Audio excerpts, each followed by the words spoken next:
Okay, and welcome on into DMS Adventurers Tavern, where adventure is always on the menu. We are here for our Princes of the Apocalypse adventure. But before we jump into that, I do want to go over our weekly schedule, which, of course, Mondays is our Princes of the Apocalypse. Then Fridays, we have our Eberron Oracle of War campaign. And on Saturdays, our Strix 7 College of Chaos. And our Strix 7 game is coming to an end, so join us for that as they are officially on the hunt for the big bad.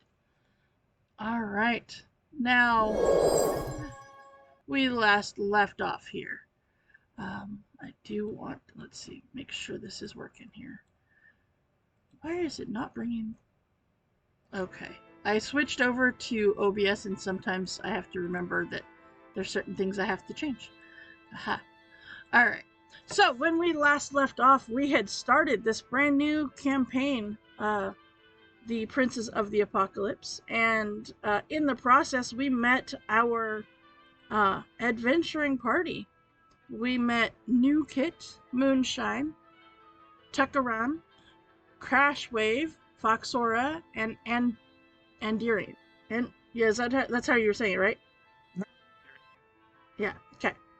Um, Now, our adventuring party, having arrived within the area of the Sword Coast known as Red Larch,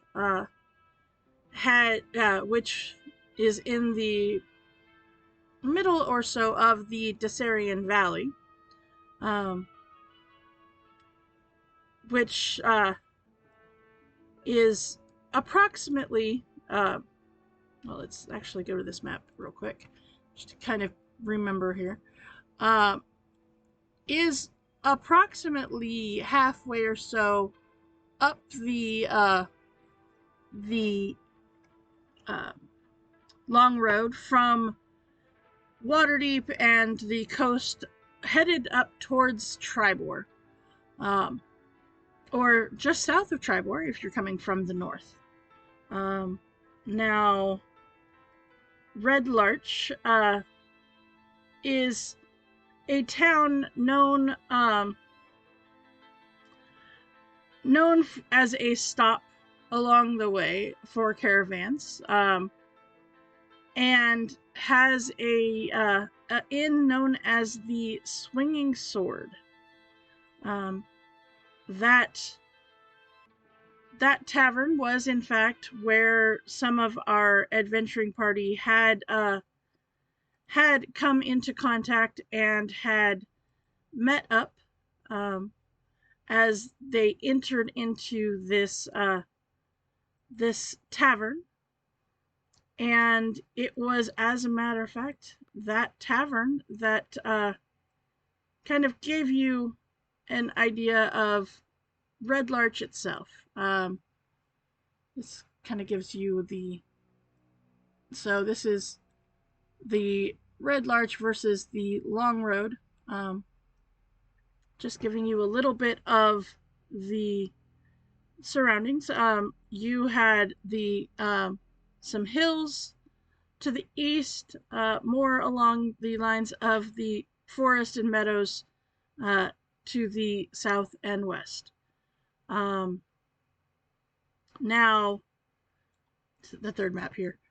The town itself, we did go over this, consisted of mainly a center road through the town.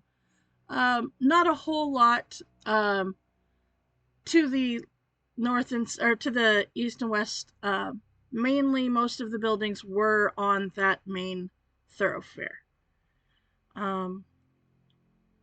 And yeah, we kind of went over some of that. We went over what had brought you to this town, and we had also gone over a few of you touching bases with some people in the town that perhaps might be advantageous for you to make sure you are aware of, and make sure they are aware of you. Um, And so we are in this town. Um, okay. Now, what was there anything that any of you had thought about that you perhaps wanted to do while you are in this town before anything else were to happen?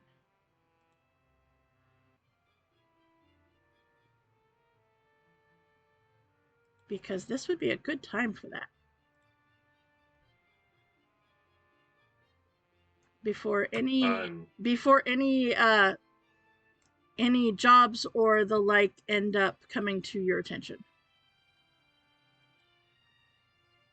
I'd want to just hit the goods store, Okay. which I guess probably the armory might have what I'm looking for. I just want to buy a couple nets.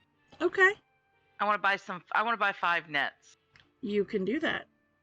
Awesome. You can totally do Thank that. you. As long as you've got the cash to be able to do that. I got the goods. Well, then that's all that matters. All right. Yeah, you can go ahead and yeah, grab Thank you. Grab those. Okay. Anybody else have anything that they would like to do? Good for me. Okay. All right. Well, I would like to pick up my cape. Okay. If it's done. It's ready. It is done. Yes. And hi, I was not expecting you to be here yet. So hi. Hi. Okay. Surprise. Yeah. Totally surprise. Okay. Robot no surprise. I know, right? Okay.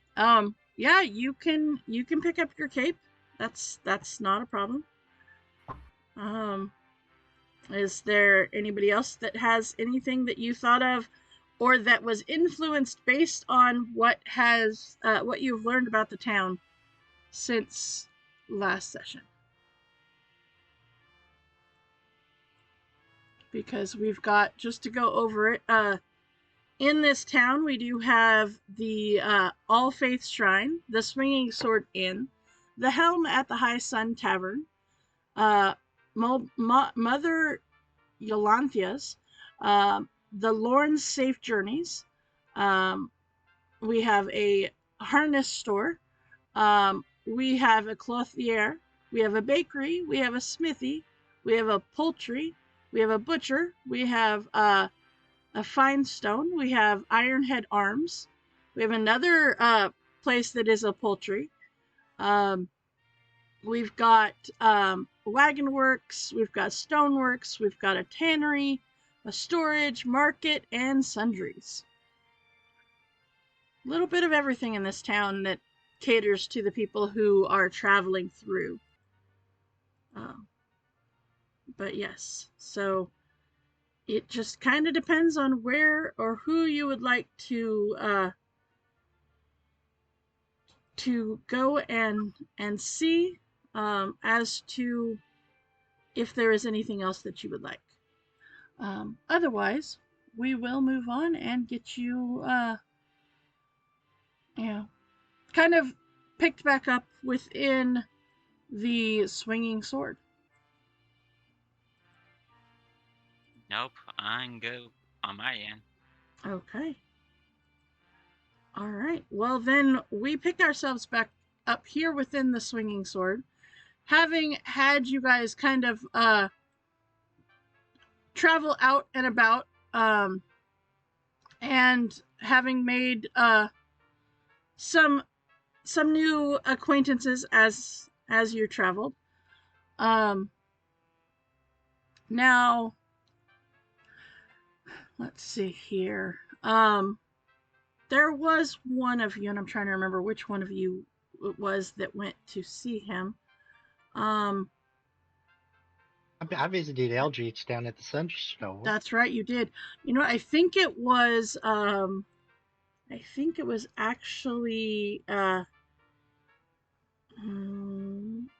Craig, was it you that went and talk to the constable? No, I was at the shrine. Oh, that's right. You went to the shrine.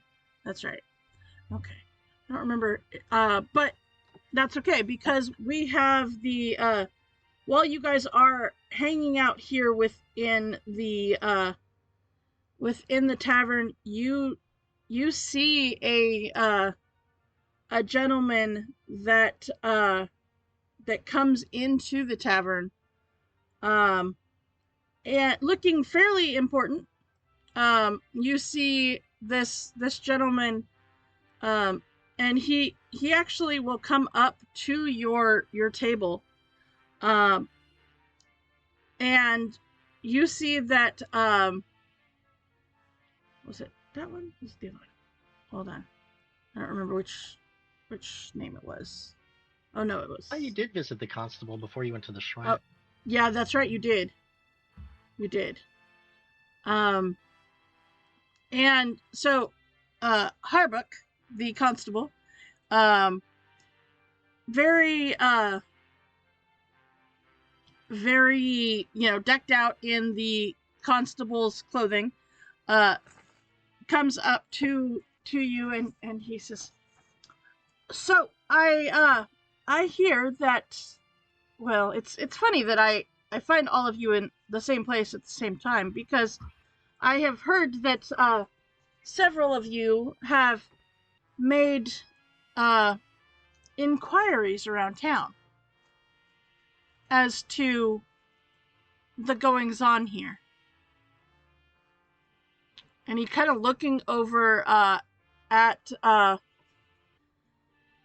of you, and he says, "You see, I myself am the law around here, and, well, I did want to let you know that it can be quite dangerous in here if you are not careful. For you see, we've had these problems with some bandits lately around the area, attacking strangers. So, I did want to..." Oh, goodness. Where are all these attacks been happening? In and around town. Some before the people make it into town, some as they're leaving on their way north or south. You see, they most recently stole a wagon that was loaded with a giant boar in a stout iron cage, bound for Waterdeep.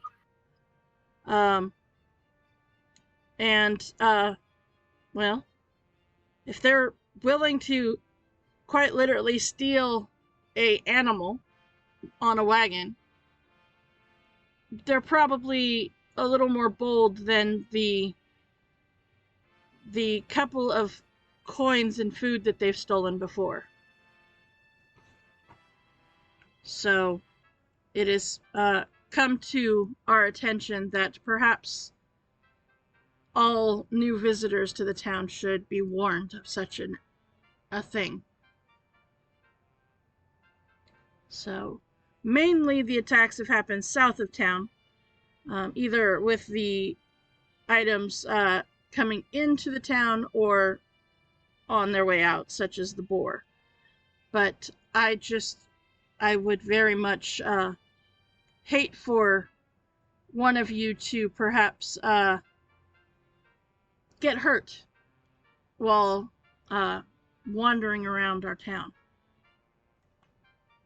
And unfortunately, none of my my constables have, or my deputies have been able to locate where this group of bandits have been hiding out as of yet.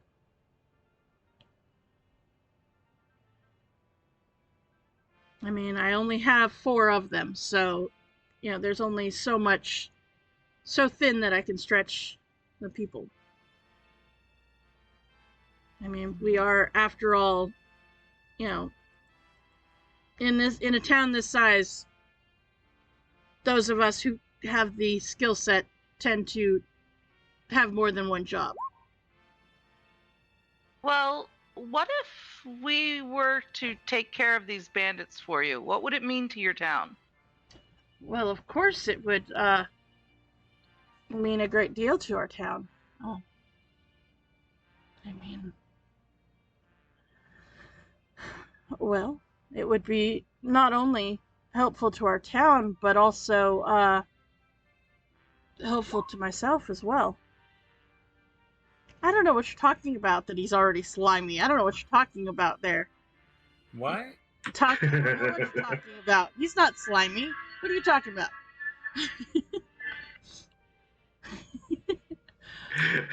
He's totally not slimy. He's a good guy. Uh-huh. Just cause he's the constable. Come on. But no, he will so well, I mean, you know, if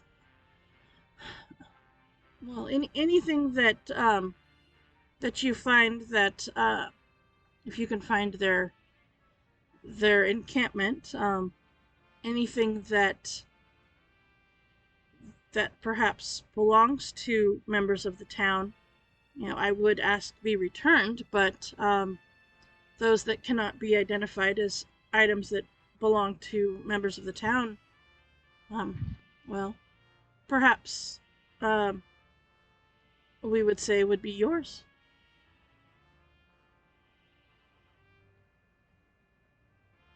Okay, Sure. hearing that, I would sort of move off to the side and sort of motion for everyone to see if they want to come over and kibitz for a little bit. Oh, are we gonna do some planning? Planning sounds good. He actually says he kind of seeing you step away. He says, "You know what? Why don't you all talk it over? I'll go grab a drink from the bar." And he walks over to the bar to give you guys a little bit of privacy to speak over such a plan.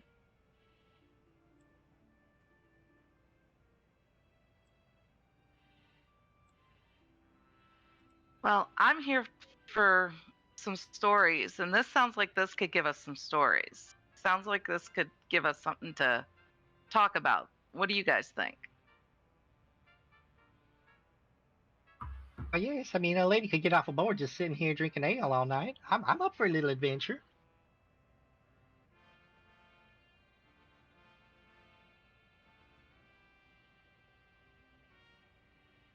I actually have a mandate, but if this could, help me on my way, I'm certainly welcome to come along.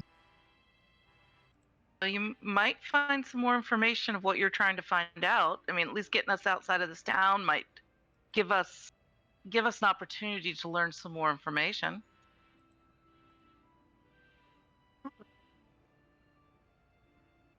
Yes, there is very little service I can perform here.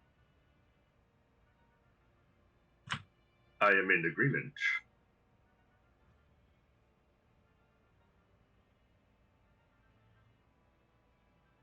What about you, Crash? That axe looks like it's seen a few bits of action here in its past. How am I helping the town? That's fine with me.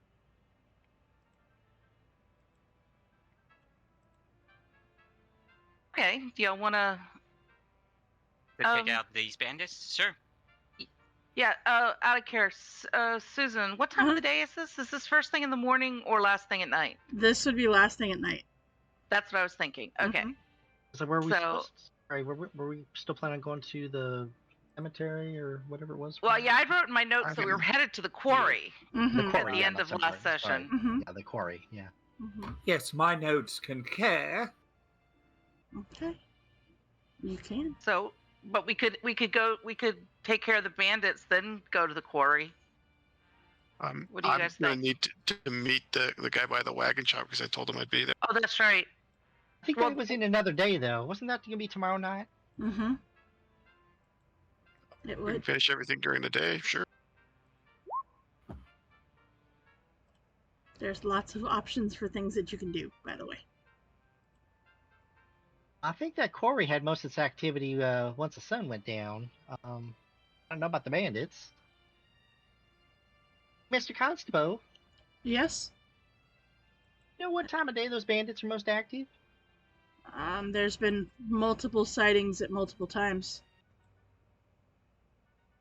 So they, unfortunately for us, they haven't been, well, how do you say, consistent in their pillaging? Because that would be, well, too easy, I guess. We could maybe run across them about any time of day, I guess. I think What you you're right. saying? Mhm. We could take care of what we want to take care of at the quarry, and then take care of the bandits tomorrow. That could work. I'm good with that. If everyone else feels good about it. Yeah, I'm kind of up to that. A late night stroll up to the I quarry. gotta head to the. I have to head to the wheelcraft thing. I mean, I told him I'd be there. Okay. Is that tonight or tomorrow night? I couldn't remember. It's tomorrow night. Okay. Well, we could definitely make sure you're there tomorrow night for your appointment. Right. Radio. Okay. So you want to head to the quarry? I think that sounded like That's what. most of us were looking. That's the plan. I think we agree on. Mm-hmm. Yep. Okay. All right. All right. So I will actually go ahead and put you back onto the Red Larch page, and as you all head up to the quarry, which is at the top of the map up here. All right. That would be as you head to the north end of town. You do find that the quarry itself is located up there, and a sign set between two posts in a scrap of weedy lawn that actually in front of a small house actually reads Miliko's Stoneworks. The quarry pit begins just behind the house. Yeah, you find yourselves at the quarry. Now, the quarry itself, yeah, seems to be quiet at the moment. As it seems that there's no one out there.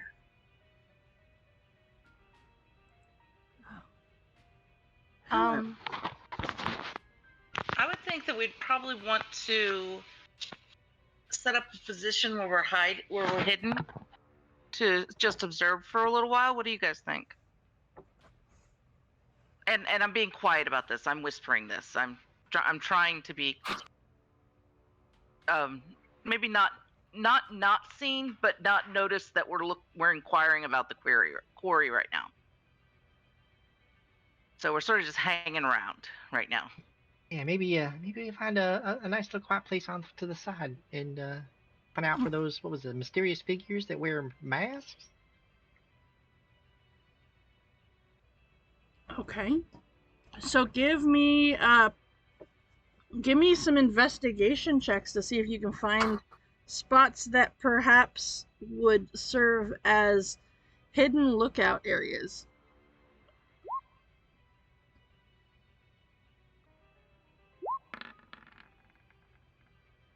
Oh. Okay. Okay. I don't know why I rolled twice. I don't know. Did one. Okay. Ah, Okay. Good job, Crash. Okay. So with those, there are some things that work out, well, while others not so much in finding spots that could serve as hidden locations here. But as a group check, you guys are able to succeed, which is a good thing. And you feel that you are able to find spots that are not just hidden from within the quarry, but also from that house. As you see, as you're searching for a location, that there is smoke coming out of the chimney there. I'm gonna cast this and make it look like the shape of a giant boulder, and I'm gonna hide inside of it. Okay. Did you know that it only lasts for a minute, right? I'll just keep recasting it. Okay. I'm just checking. Like, this boulder keeps reappearing and disappearing and reappearing and disappearing. It'll be But if you fine. blink, you just don't notice it. Totally nobody's gonna notice this boulder that just keeps disappearing and reappearing. It'll be I used fine. to use this on my Mima all the time. She loved it. Thought it was a Well, hoot. I think you could cast like right before the minute's up. You can. It was just, it's one of those things. Yeah. It's like, it's just fine. It just shifts just barely each time you cast it. Right. Yeah. It'll be fine. Although the gathers no moss, I tell you, it just keeps moving. Uh-huh. Okay. Alright. Well, with that, yeah, it is officially becoming just at dark when you find your spot here and you settle in. And it is as you settle in that you see there are some stonecutters that arrive and set up by torchlight to work the night shift. It seems that you lucked out in showing up between the two shifts. And so you see a few of the people on this night shift are people that you did talk to that got, scared away by mysterious dark-robed figures. So everybody give me perception checks.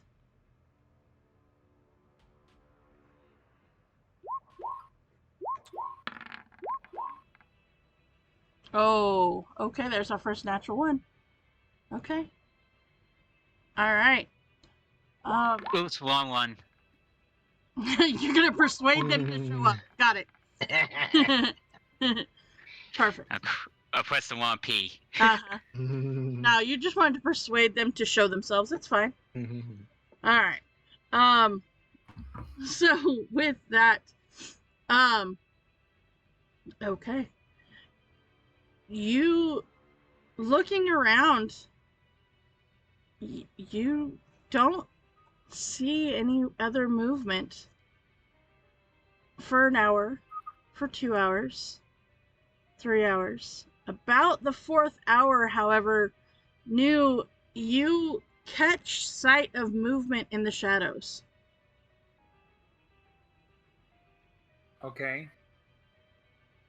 And it's very clearly someone trying to stay hidden in the dark as they pass you. And with no light source shown, they seem to be watching the people down in the quarry working. Okay. I will attempt to convey this to the party. Okay. What I've seen with motions, hand motions, and pantomime. Does anybody not have dark vision? I don't. Okay, then you do not see anything other than the little bit of light on the people that are working in the quarry. Well, actually, I don't have dark vision. Oh. Well, there we go then. You would have caught it just as they passed between you and the light then. I'll say that. Okay. One person, or was there multiple people? There was only one person that passed between them and the light source. With trying to convey that message, though, I would say,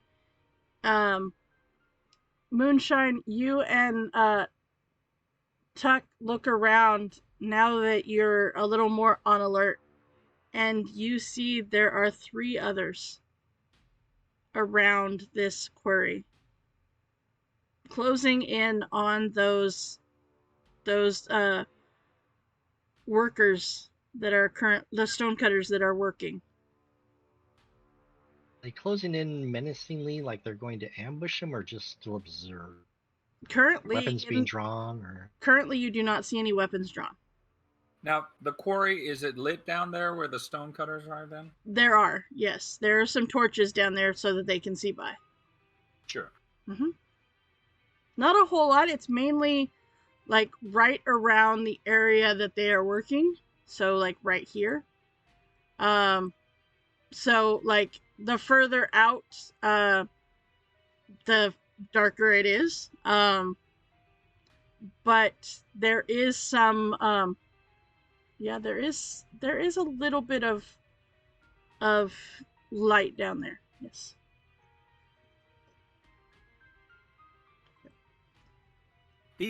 Did these seem to be like ghostly entities, or just? They look to be humanoid. They look to be solid.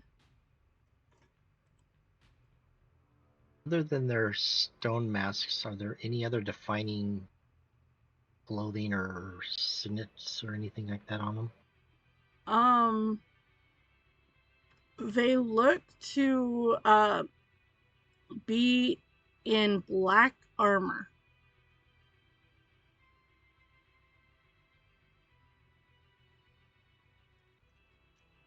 Solid black clothing, black armor. Is it like medium armor, or is it really quiet one? No, they are quiet. However, it looks as if this armor should not be quiet. It is heavy armor. Almost looks as if it's like plate armor, but they seem to be quiet. And these specifically look to be wearing a crossbow as well as a morning star on their backs. Okay.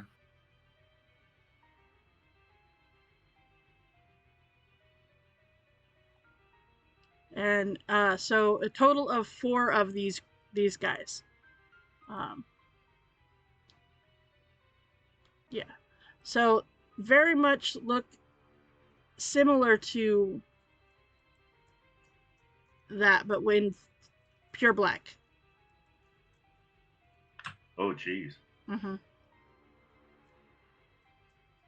Yep. Pure black armor.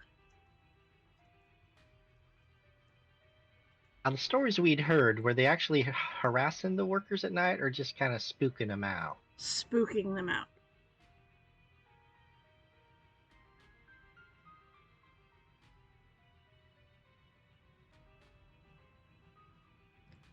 And it is as you're watching this that you see, like, they have the armor on, but they also have like almost like a robe or a cape over it, so it looks as if they are like priests or something, but you catch the glint of the metal. Like, it's weird because you notice that they shouldn't have to have armor like that if they're wearing like a robe or a cape or something, but yet they do, as if they're ready for trouble but hoping to not having to deal with it. And they get closer, and you see one of them kind of steps into the light where one of the stonecutters can see him, and all of a sudden the person sees them in their full garb, screams, and takes off running out of the quarry. And what does the armored guy do when that happens? He just stands there. Okay. Until the rest of them see him as well.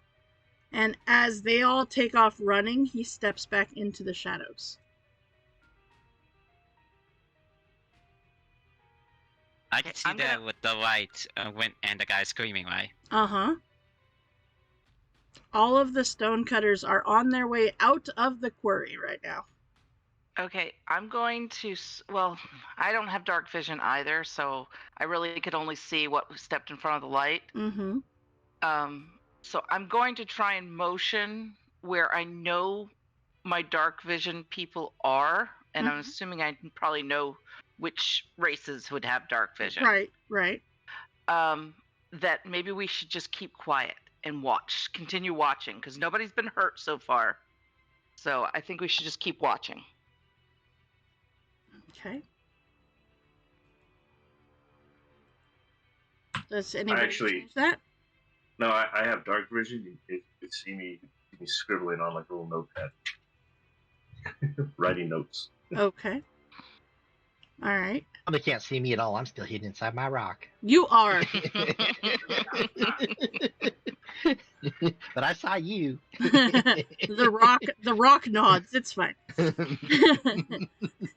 Oh my. Okay. So as you continue to watch and wait, yeah. Actually, I'd like to cast Mage Hand and maybe it's invisible, so I'm gonna just tap him on the shoulder. I can't spook him a little bit. Okay. You do so, and you see he looks around. By the way, your rock would be gone, Neither one's concentration. isn't it? Oh no, that's right. Mirror image, or yeah, Minor it's not. isn't. Minor is not. Yeah. Okay. All right. So yeah, you see he turns around. He's looking, trying to figure out which one of his buddies tapped him on the shoulder. He kind of looks around. He's just a little confused, but not spooked, but just confused. Before he heads over, and you see him along with one of the other guys moves this giant boulder out of the way, and you see a what looks to be a tunnel. Do they enter the tunnel, or they just? do, and close Okay. and move the rock back. Ah. This Oh. apparently is the reason for their nightly excursion. Okay. I'm gonna creep down, following them. Okay, Actually, obviously, just to the boulder for now. right? Because there's no way you can move the boulder. There's no way in the world I'm moving that boulder. Nope. I can look at it. What if I go with you? I mean, Well, that's. I would sort of indicate for people to join me if they would be willing to join me. Mhm. Yeah, I'll walk with. I'll walk with. Okay. I Yeah. head over as well because I see people walking. Okay. I'll keep lookout. I'm probably about maybe 20 feet away from them, but I'll stay lookout. Okay. You and your boulder. In my boulder. Okay. Okay. Not a rogue, but I can work like one. That's fair. All right. So you guys go over and you see that yeah, there's this giant boulder that seems to be left alone over in this far side over here of this quarry. It doesn't seem like they're working anywhere near this boulder. And yeah, it's been moved and moved back. Do I see any obvious triggers or traps or anything on the boulder? Give me a perception check. Okay. I'm actually with her, so I'll do the Okay. I'll try to help. Dang. So Look at you guys being all perceptive and stuff. So We got Boulder down. Apparently boulders. Now doors, totally different Doors- thing. But boulders, Yeah, exactly. Boulders we got. boulders you got. All right. so Mm-hmm. Basua, you got advantage, so I want to help you. Okay. Thank you. And Tuck, why don't you roll a d4? Because New was giving you guidance. You just rolled ahead of time. Oh, roll. Okay, roll. Roll a d4. Yep. Okay. That works. Moonshine, I appreciate that you're doing it in the dark. You never know. Mm-hmm. Lady should always be ready. Mm-hmm. And then Cindy, since Coop gave you advantage, go ahead and roll one more time, just in case. Sure thing. That's worse, so good job. Alright. Alright. So, neither one of you sees any sort of levers or traps or, anything like that on the boulder. It looks like this boulder just quite literally gets rolled out of the way and then rolled back.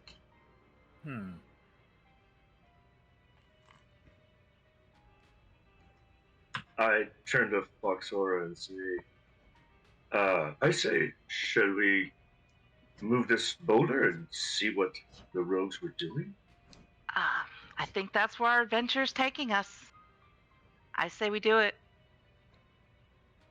Okay. I kind You of. want me move over?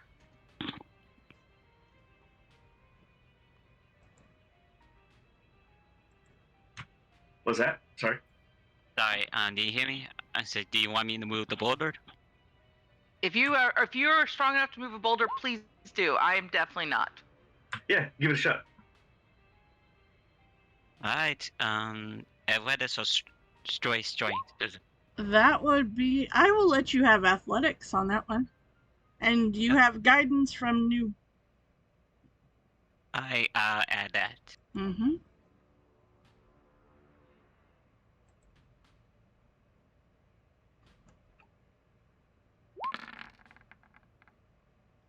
Oh, no. Okay. So now, those of you who had dark vision, you saw that it took 2 people to move the boulder before. Now, it takes one very strong wave to move this boulder.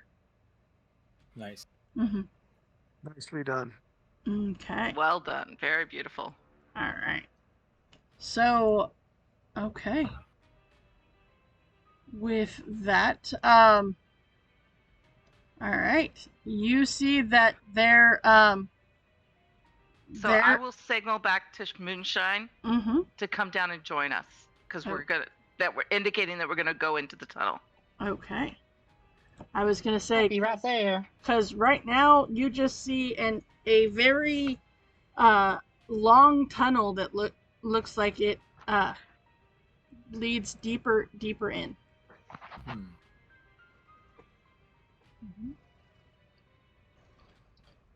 All right. Let's see here. Make sure get everybody on here because we have a map for this. Ha.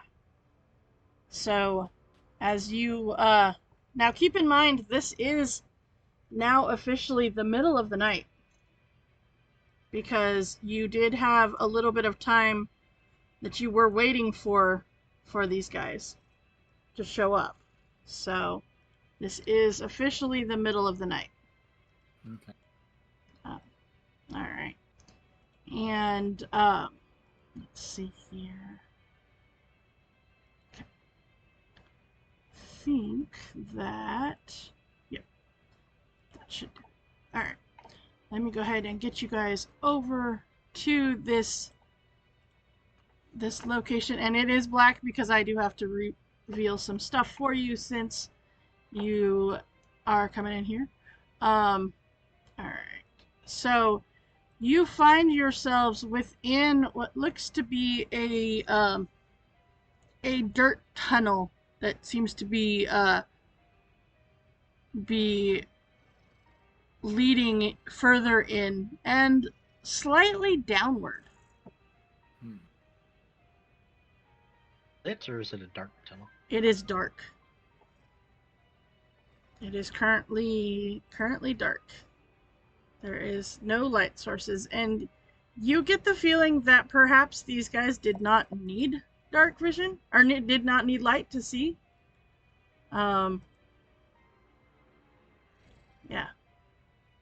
So, yeah, you see that it just is a very dark, tunnely path. If Further in. no one wouldn't mind, can I light up a torch real quick? Well, actually, I'm gonna druid craft myself a bioluminescent flower crown. Do you want one too? And it'll sort of act like a headlamp. Okay. I mean, there are bioluminescent flowers, so I figured I could druid craft a bioluminescent flower crown. Sure. As you see, all right. Okay. How much light does that give? I wouldn't think we get more than 10 feet of light out of it. Yeah, I would say 5 and 5. So yeah. Yeah, 5 and 5 sounds good. Yeah. Mhm.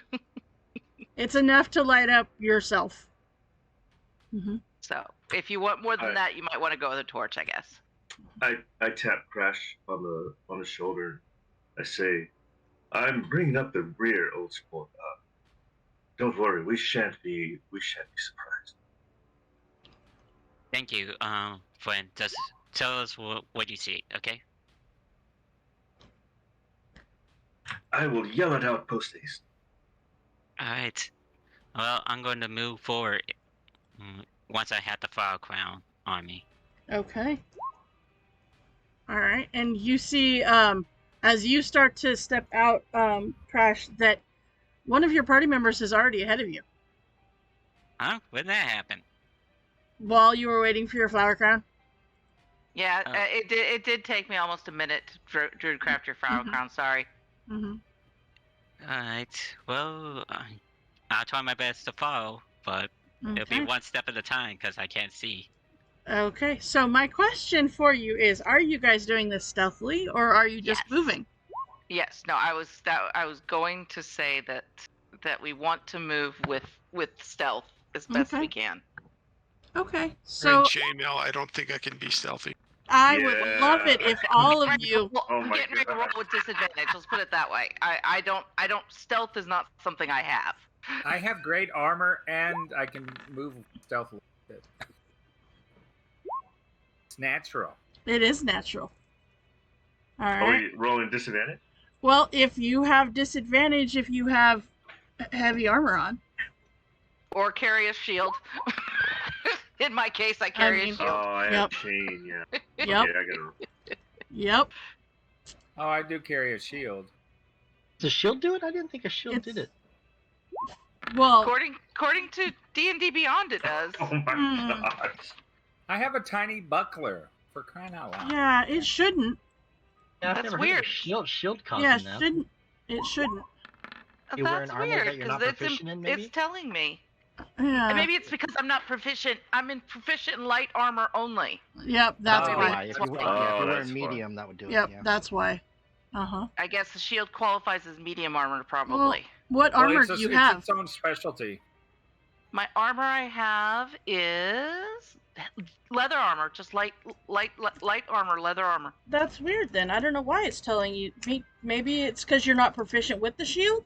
You're not Yeah, proficient with the I'm not shield. proficient with shields. I'm That's not. why. That's Right. why. Okay. Yeah, that's why. You're not Okay. proficient enough to know not to have it clanging against your weapons. Yep. That's Mhm. probably makes perfect sense. Uh-huh. Yeah. Sure. So we're actually trying to do stuff? Well, I mean, the keyword in that sentence, keyword in that sentence was try. I'm Uh-huh. just Why do I feel like I'm just having a final conversation with New Kit while everybody else is trying to Uh-huh. be quiet? Uh-huh. All right. Yeah, I'm so just walking because I cannot see, so I just have my hands in front of my face while using the light, so I'll probably be not stealthy yeah. with it. I I'll just be mean, walking and I trying will- to feel. I will say this, Crash, that you think about being stealthy, and then you realize all of the sound effects around you, and realize that it's not going to do any good. Because How I so? mean, let's take a moment and look at the stealth checks here. That's a 6, a 15, a 9, a 5, a 5. Uh-huh. I'm literally the highest with 15, and I'm at disadvantage. Hey, has anybody ever seen Crash? He disappeared. Uh-huh. Yep. So, I mean, let's be real, Crash. There's no stealth. There's no stealth. Right. And We're announcing ourselves as we move along. the bard is probably actually singing a song as she goes at the top of her lungs. Like the 7 dwarves going into the mine. Right. Exactly. Yeah. So you guys are not. You definitely are not the stealthiest of people. No, definitely not. But this tunnel, you know, it is muddy. It windy. You know, you are able to traverse it, though. It is, you know. Do we see any markings on the walls or anything like that? You do not. This seems it is made of stone, however. And I would say that you you see that through here it is not smooth. It looks to be just you know, a rough-hewn pathway. So does it look to be artificially dug out, or dug No. out by like water or something like that? You know, like by nature. It looks as if it is man-made. It does look man-made. Okay. Yeah, but it yeah. It is very, you know, about a 5-foot wide tunnel. And, you know, just kind of coming into what looks to be, you know, very rough very, very rough walls. And let's see here. As you venture downward, well, actually, the two that are at the front of the pack give me perception checks. Am I the disadvantage? No, no disadvantage, just perception. If you hear anything further in. Okay. All right. So as you keep moving, the pathway eventually opens up into what looks to be a large room. However, it does not. There's no one around. You do see what looks to be, though. It's an irregularly shaped cavern. Floor is smooth bedrock. Dirt, damp in itself, as well as stone with tree roots protruding here and there, make up the walls. There is a 5-foot wide tunnel that that you guys are coming through, and there is a stone slab in the center. There is a single door with what looks to be a rusty pull ring standing to the east. And just outside of the door seem to be a couple well-used cloaks and a water skin on the floor.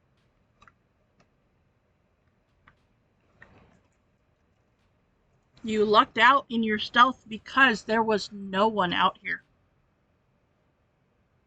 You waited long enough. It's a good thing it took us a little bit to get the boulder out of the way. Right. Craig, we do not, did you set up the rolling, the dice in Roll20. If you go to the cogwheel and go to dice options, if you enable 3D dice and automatically roll 3D dice, it will roll for you. But you need to make sure that your dice in They're enabled. are not enabled in Beyond 20. Oh, But that means I couldn't roll from the Beyond 20 sheet, though, right? No, you can. You Oh, just you can't. can. You just can't have the digital dice. You know, it says use D&D Beyond digital dice. Make sure that that's turned off. Okay, I see enable digital dice rolling for this character. I'm guessing that's it. In preferences. That's the one for Roll20. Yep. Oh, that's in D&D Beyond.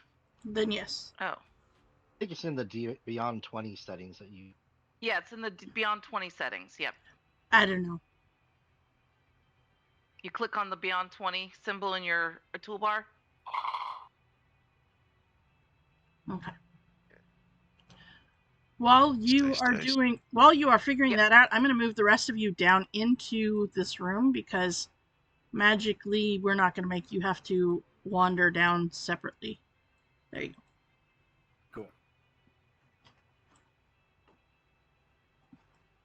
Cool. Okay, so just for reference, think the that did it. circle here is a stone slab. Okay.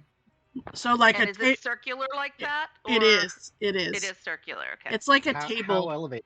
How elevated is it off the? like 2 feet, not very high.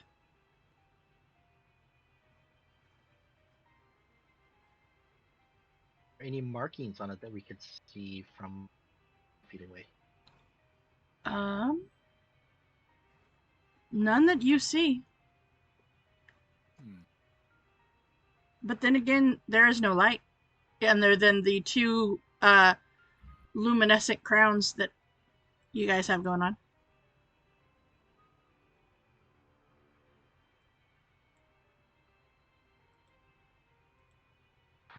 Even with dark vision, they just be quietly- black gray. It wouldn't show anything, Right. right? In dark vision. Yeah, no, there's nothing in dark vision that you see. I'm gonna Okay, I'm gonna quietly fly over to the door that's Okay. closed over here.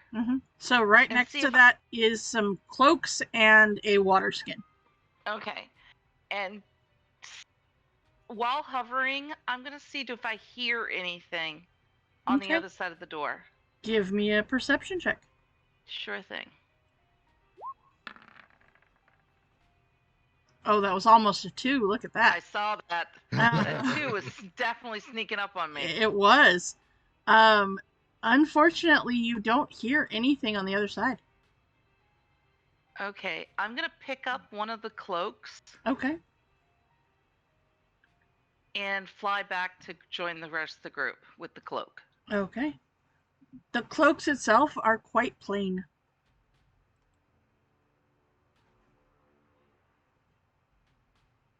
Okay. It's a plain So black there's nothing cloak. remarkable about the cloak at all. It looks an awful lot like the ones you saw the guys wearing. Okay, yeah. Mm-hmm.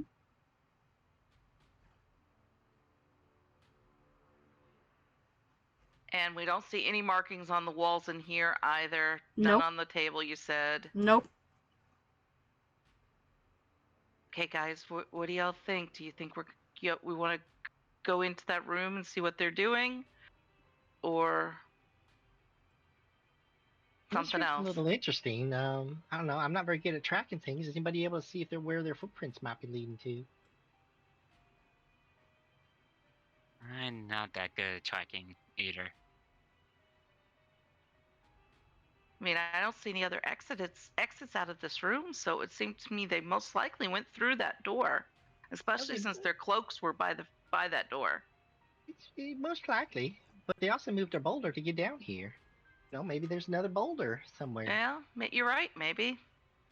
You do not see another boulder in this room. Make a boulder. Until you make a boulder, and then the rest of you see a boulder in this room. Can I do an investigation check? You can. There is a boulder in this room. Yep. That is Where moonshine Right sat there. a minute ago.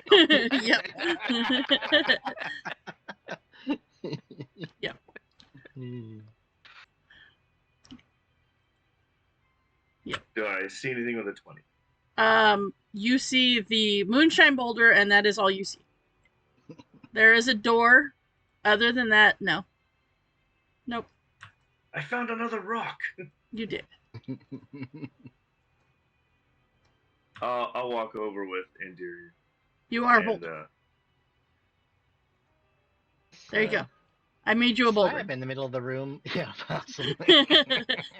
Here, we'll make you a little bit bigger boulder, even though it's I'm a a talking boulder. there you go. Now you're a boulder. A talking boulder. I A need to- to like googly, And googly someone eyes on me point or me something. to the door. Yes, To what yes. is up. Yes, yes. Fork is trying to be the rock from my new Adventure Pals game. Yes. Yes. Okay. So this door over here, it has a so 2 more cloaks and a water skin by the door. And there is a what looks to be a rusty pull ring on the door.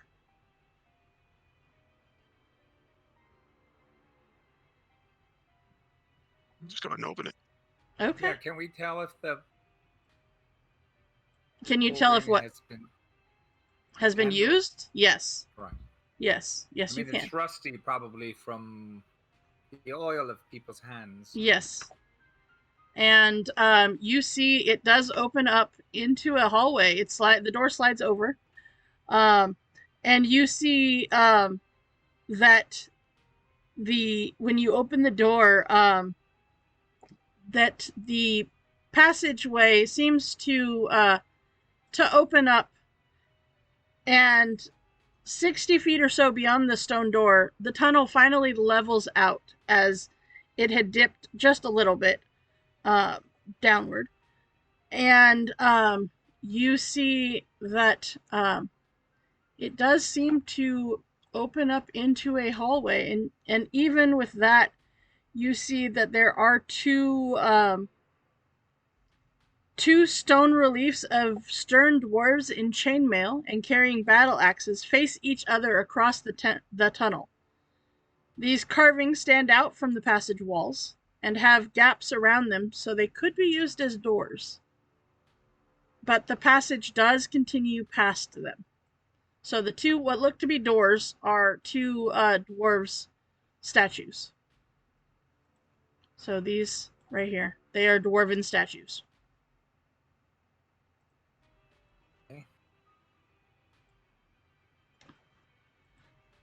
But they are just off enough that you could see that there is passages past them.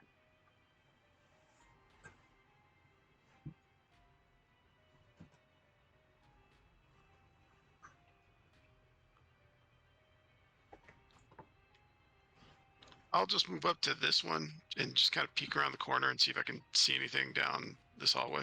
Okay. You see the hallway itself goes down before it turns a corner. And you cannot see any farther. Is this passageway lit or not? It is not. Stay right next to me, honey. We'll make it through here. So you see that the passageway to the south does continue until it turns to the right and goes out of view. You do see that the passageway does continue straight, however, from the way you came in, or you have the passageway to the north. Do the same thing on the northern side. Okay. You do so, and you catch that it goes a little bit further before coming to the end of your view. Kind of stage whisper to everybody that tunnels through these statues go further than I could see. They don't end.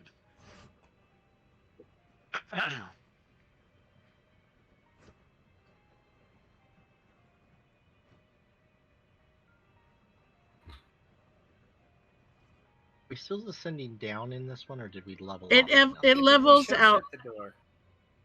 I do believe we should shut the door. Yeah, Okay. only manners.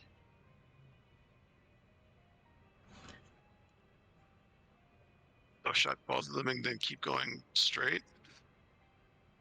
I was shutting the door behind us so they don't know we came in here. If you want to shut those little dwarven doors, that's okay. Now I was speaking about the door from the cavern. Okay. So you go ahead and reclose the door you just came through. Okay. Right. Mm-hmm.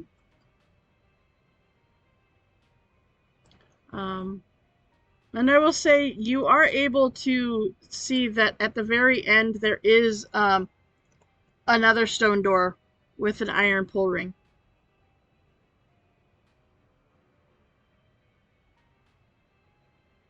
I figure we just might as well start looking down here and heading that way, maybe, just because I randomly chose it. Lead the way. Sounds good to me. Oh, we made a turning. Okay. Please don't run so far ahead. So you head through that way. And you see that as you come around the corner, it actually dead ends.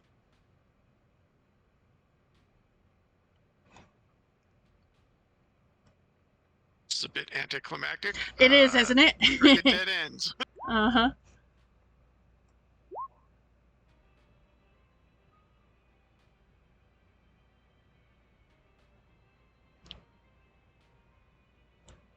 I don't even think Endearing would even see the need to investigate it closer. Okay. It very much just looks as if it hadn't been continued. Like the intention was there, but they didn't get that far before whatever made them stop or whatever. Yeah. Try the other door. So you're going north? Sure. Okay. All right. Is everybody following? Of course. Yeah. Okay. Okay. Indubitably. Okay. So you head northward. As you kind of come around this first little bend, you see that it does continue on and does bend to the right.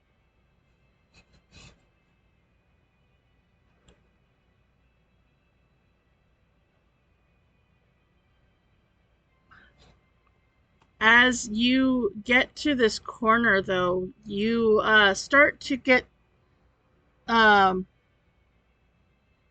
what looks to be the scent of something in the air as you see it continues around. Can't identify the scent. Give me a perception check. Or actually, you know what? Nature would be better because it is a natural scent. Sure. As you come around the corner. Yep. Ah! Perfect. Does it smell like the sea? It does not smell like the sea. Mm. No, it does not. I'm not much better. No, it's something that clearly you haven't had a whole lot of experience with, apparently. Clearly. Mm-hmm. No. Wow. Okay. Moonshine, thank God. You recognize this smell as one that, right? That is very reminiscent of death and decay.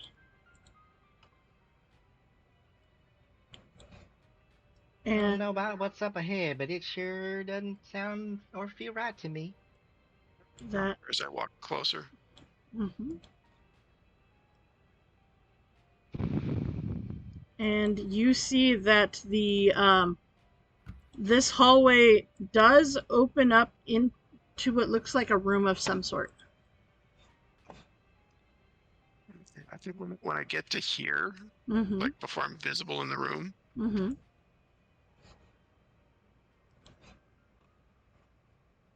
I would like to use Divine Sense. Okay. All right. Okay. You need me to put that in the chat. No, I'm good. Celestial fiends are undead. I'm just checking to see outside of, because it's 60 feet from you. No, you don't sense anything. But as you are right there, and I will, because we specifically said for not to go too far ahead. Yeah, so, oops, not that far. Cindy, you moved it as I moved it. Oh, okay. I was like, I didn't put myself there. Yeah, I was moving you guys to be a little bit closer, at least to come around to see into the thing. They seem to have noticed you as you hear the sound of scritching and whatnot as you see the tunnel opens up into a small room that reeks of decaying flesh. 3 human corpses, reduced to little more than bloody bones and sinew, are sprawled in this room center as oversized rats seem to have been eating them and chewing on them. But with that, they seem to have noticed you, and I need everybody to please roll initiative, as these rats have decided that you seem interesting. Why are we so far away? I tried to move you guys farther. I don't know what's going on. I'm holding. I was trying to keep just in front of Tarkham. Okay. He said he was Holding up the rear. Earlier, but Yeah, I was in the back of the group. okay. So yeah. Okay. Yep, so roll initiative. Initiative, the little medals. It is the little medals. This is me being honest, and I'm going to put down the first roll that I had, not my What was your first one? Oh, 17? Okay. 17. That's fair. I appreciate that. All right. Okay. So, with that, 1, 2, 3, 4, 5, 6. I think that's everybody, yeah? 1, 2, 3, 4, 5, 6. Yep. All right. So, descending order brings us to Foxora. As Okay. you see right around the corner, you actually hear the rats and stuff before you see them. Okay. I will move to right here. Okay. Actually, no, I'm not. Let's see, I was right here. I am going to move to right there. Okay. And then I am going to attack that one with my rapier. Okay.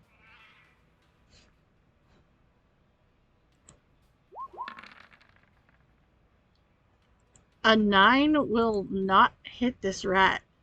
I'm not surprised. He's a little dexterous right there. Dexterous little booger. All right. Okay, that will be the end of my turn. Okay. Are you flying?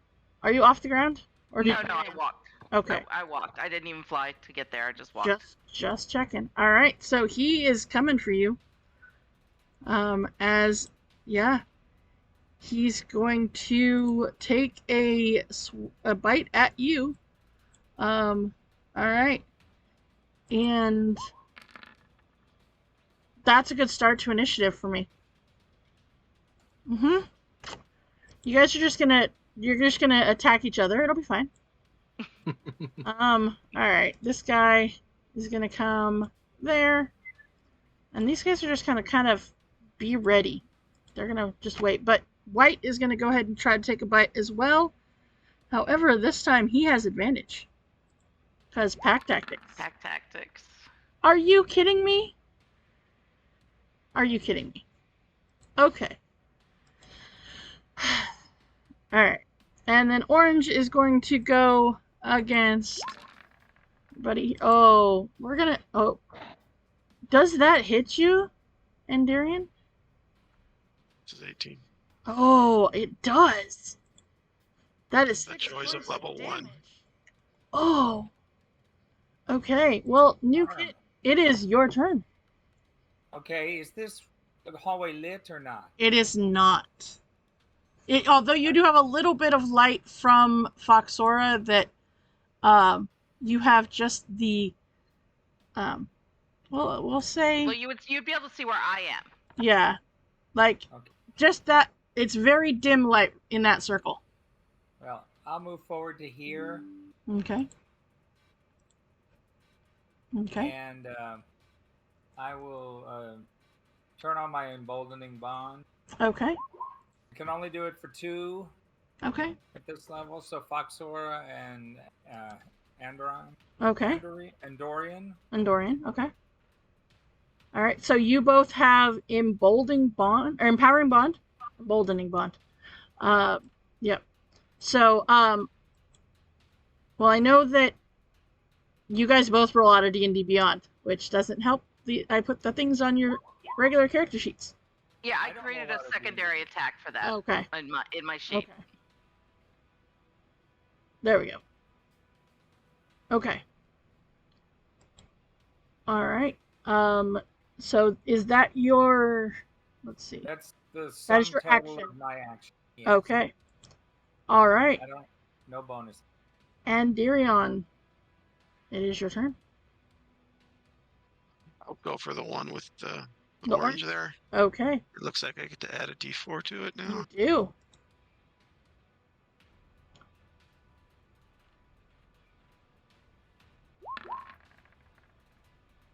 A 16 will definitely hit them. It's one-handed. Okay. And that actually takes him out, because these guys don't have a whole lot of hit points. Alright. I will move up Okay. to here Okay. to try and draw the other one away off of Foxora. Alright. Tuck. I'll move over Okay. to. So the Just in green front. the green is the light sources that you have at the moment. Yeah, And the light only goes within those green light sources. I have dark vision though. Yeah. But yeah, so I can kind of see. Yeah, You can I'll you just- can see a little bit, yeah. I'll dash over here. Okay. Double move. Okay. Then Crash, that brings us to you.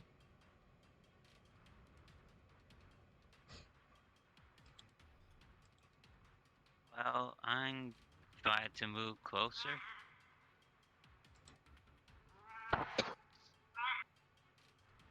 Do I hear? Will that work? Uh-huh. It got really bright right there in that little spot. Oh wait, no. I'll just move right here. Okay. That probably makes more sense. Okay. And try to hit white. All right. The Go rat. for it. It's a weird rat sound. It's like a goat rat or something. Right? These ones at least make sense. 15. That you take out that white rat with one shot. All right. I deal with rats before on the ships. Uh-huh. All right. Moonshine, that brings us to you. Oh, Chadley. Okay, I'm gonna move up to here. Right up behind Nuki, and I say, Nuki, right there in front of Tukarum. There's a nasty one just a few feet past him. The black one right there, and I'm gonna point at the purple one Okay. and still touch. Okay. Try to. That will chill touch it for 1 point of damage. Okay. And it throws a fit when you do. Just probably jumped in the air, I bet. Uh-huh. You see it right there? Okay. Foxora, that brings us to you. Okay, blue again. I'm gonna try again with my rapier. Okay. 13 will hit. Awesome.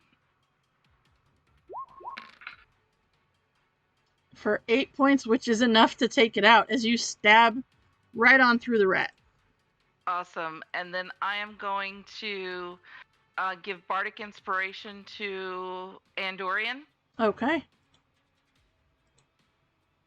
All right. So then that brings us to the rats. Or did Foxora, did you want to move? Nope, I'm going to stay right where I am. Thank you. All right. Well, then purple and black will move up. We will have black go first for Andorian. You are by far the biggest threat at the moment. That is a 15. That will not hit you. And then purple against Tuck there. That one will hit. And That Tuck, one hit. you will take 4 points of damage. As it brings us to New. All right, very well. I will run forward. You can, in fact, see the black one now. It is within the light source, so you can see it. All right, I will run forward and I will attempt to brain it. My Okay. mace.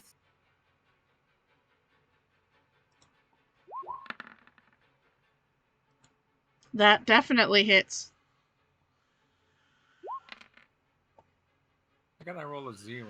1, and you have a -1. It's your Um, strength, probably. Is oh, it a it's- strength weapon? Mace should be versatile, I think. Is it? Hold on, I'm gonna look. Strength weapon. Is it strength? Weapon. That's It last is. time I used that. It is a. Yeah, it's a simple mace. Yeah, simple weapon. So, yeah, it would do what? So it would do 1 point of damage. And then By the way, we can switch that out for a dexterity-based weapon. yeah, I know. Mm-hmm. Yeah. Okay. So I believe. And I will cast that on Andorian. All right. So that is 6 points back to you there, which will put you back at full, right? Yes, it will. I think it was exactly what you needed, wasn't it? Yep. All right. Perfect. Well, it is your turn. So what would you like to do? I'm gonna go after the black one. I figured you might.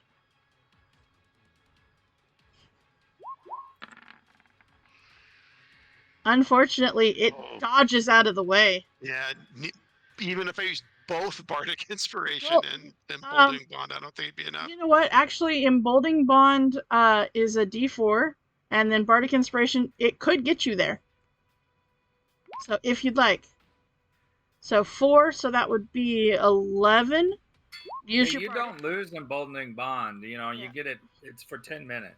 So. Yeah, once per turn you can use Yeah. it on any All right. action. So with that, that makes it be a 15. That will 15. be enough to hit. Yep. All right, and with 10, Ooh. that is enough to get rid of that rat. That's a nice roll. All right, so Tuck, that brings us to you with the only rat that is currently left up at the moment. And we have Emboldening Bond and Bardic, right? No, Emboldening Only- Bond is only on Craig and Cindy right now. That's right. Okay. It wasn't. I was confused. It was like an aura. No. No. No, I can only pick people up to my proficiency bonus. Mm-hmm. Okay. Cool. I'll take a swing on her. Okay. Yeah, that'll hit.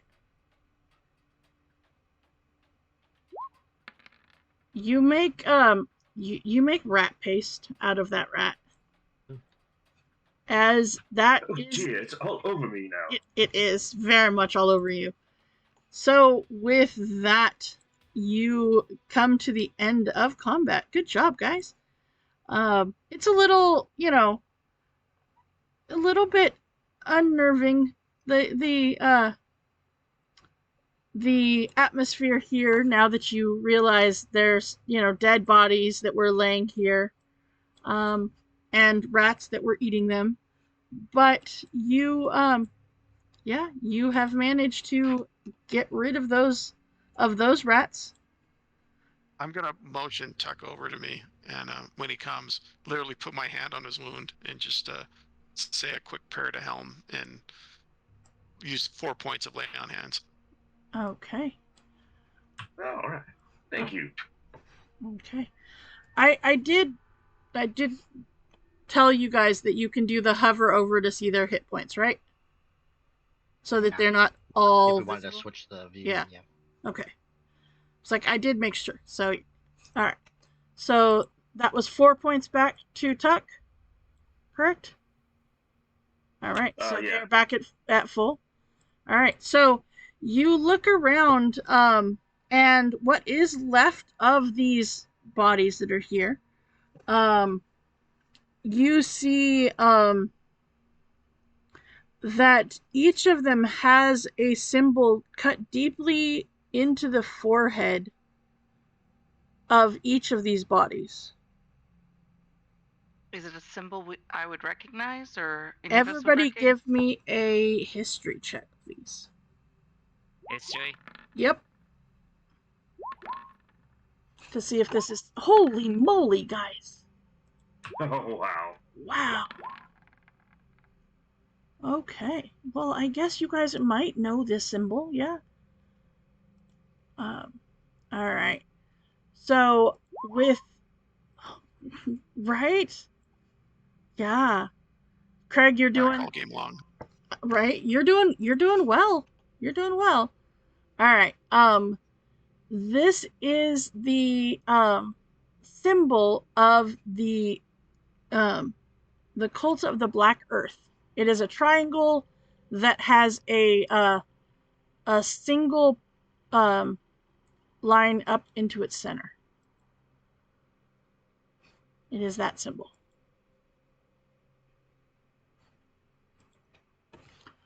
With those natural 20s, crazy, you two would know that the cult of the Black Earth, or the Earth Cult, worships the strength and unyielding resistance of elemental Earth. These cultists tend to seek the power to destroy the works of civilization with natural occurrences of Earth, such as landslides, sinkholes, or mighty earthquakes, thus, of course, demonstrating the true power of Earth and its ability to destroy. So, as you see these symbols, you both kind of go, oh, yeah, that makes sense. Because they are known to use mines, quarries, and tilled fields as, the locations for their worships, or their vengeance, as it were. But yes, the symbol itself symbolizes purpose and stability. And you are also aware, and this is what natural 20s get you, because a little more information, sometimes identify themselves with a hand gesture that they make a triangle by touching the thumbs and forefingers of both hands together, making a triangle. So, yeah.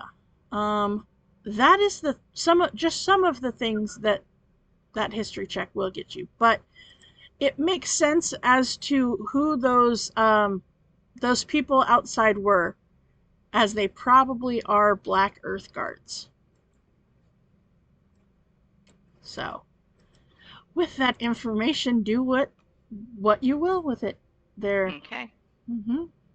All the commotion with the rats. Do we hear anything further on down this tunnel? You do Anybody not. coming? You do not. I say we continue down the tunnel. What do you guys think? Maybe. Yes, please, let's proceed. Okay. Hey, everyone. Wait for us.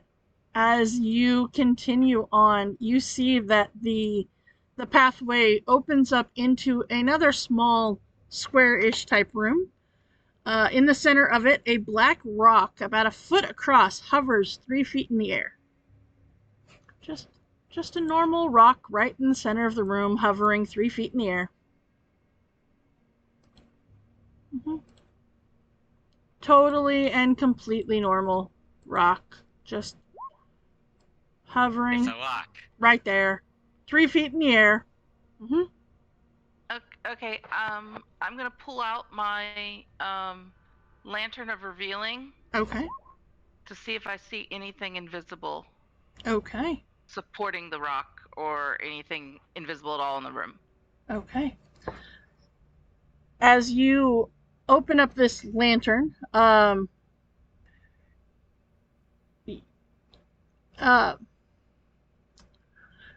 okay. So, for all technical purposes, you do see a thing that is invisible, but it's not a thing, so it's not, you don't see it, so it's weird. Because technically there is a, this rock floats here because of an ancient magic that maintains an invisible floor-to-ceiling cylinder that it is in. So technically it's a cylinder of magic, but that is invisible. However, it's not really a thing you could see. Okay, I understood. Yeah. Yeah. It's more like a force or Yeah, something. exactly. Okay. So like in all technicalities, it is invisible. So you would reveal it, but you just see this cylinder of clear magic in essence. Okay. Mm-hmm. I'll up Moonshine and say, hey, can you make anything of this? It does just look like a regular rock, by the way. Take a look. Get a little bit closer to it. Do I hear anything unusual as I get up close to this thing? I mean, it's a rock floating in the middle, 3 feet up in the middle of this chamber. It's odd in itself, but you don't see anything else. Yeah.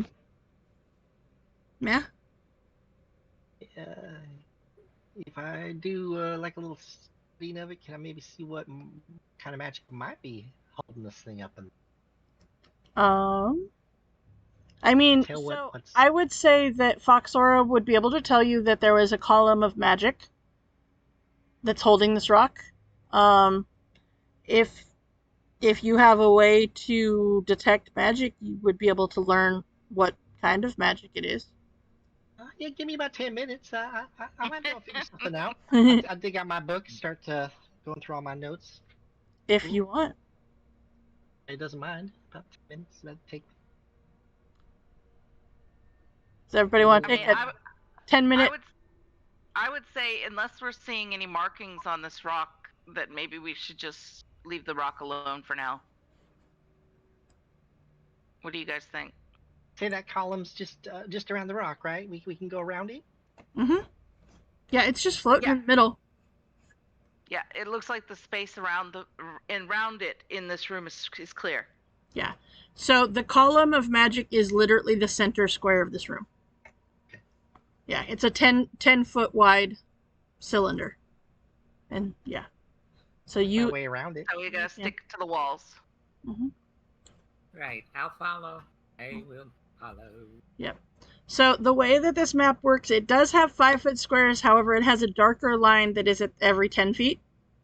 So just for reference, that is because you don't see the, like when I zoom out, you only see the big square. You don't see the little squares until you get closer. Oh yeah, I see them now. Thank you for pointing that out. Uh-huh. Yep.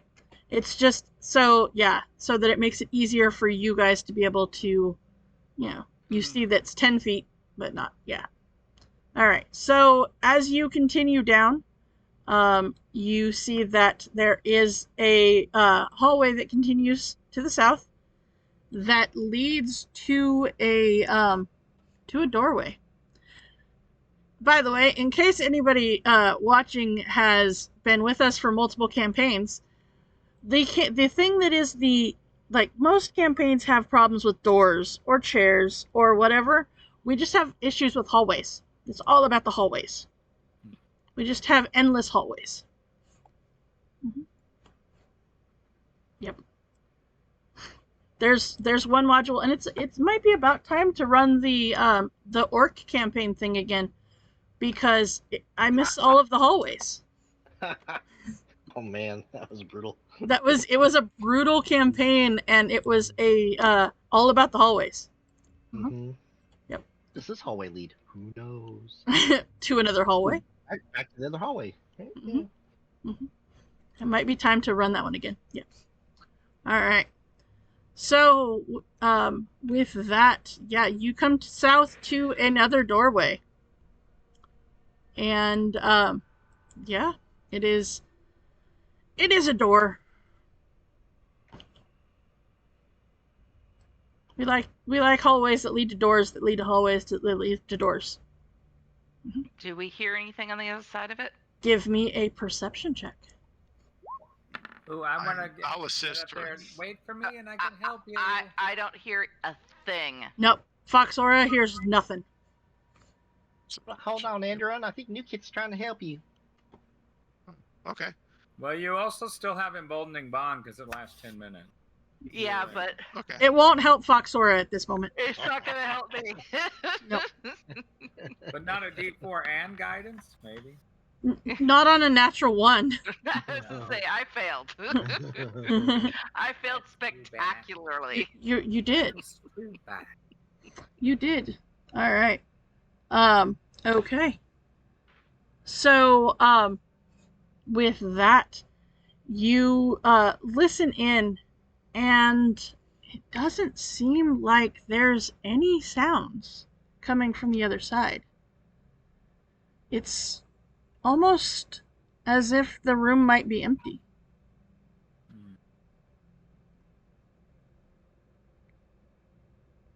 Okay, good enough for me. I'll open the door. Okay.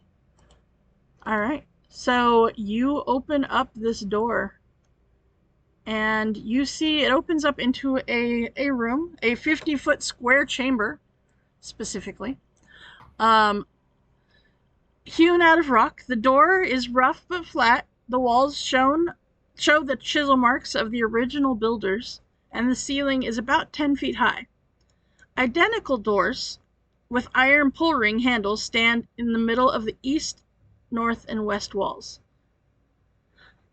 In the center of the room stands a life-sized and almost lifelike statue of a dwarf warrior wearing a chain shirt, a helm, and big boots. He carries a shield on his left arm and a battle axe in his right. Now, the statue has clearly been broken, as it, although roughly, as the head, upper torso, lower torso, and legs have clearly been broken and re-put together, as these pieces seem to be reassembled and held together and upright, by a stout wooden frame. And the other thing that you notice is laying around this statue is a dagger, along with several coins and gems, surrounded by a ring of fine gravel.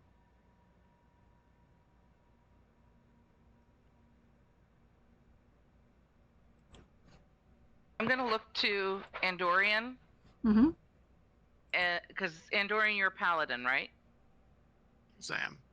Okay, and ask, does this look like an altar to you? Based on just Susan's description alone, I would say yes. But if I need to roll for something, what should that be? I would say it would be a religion check.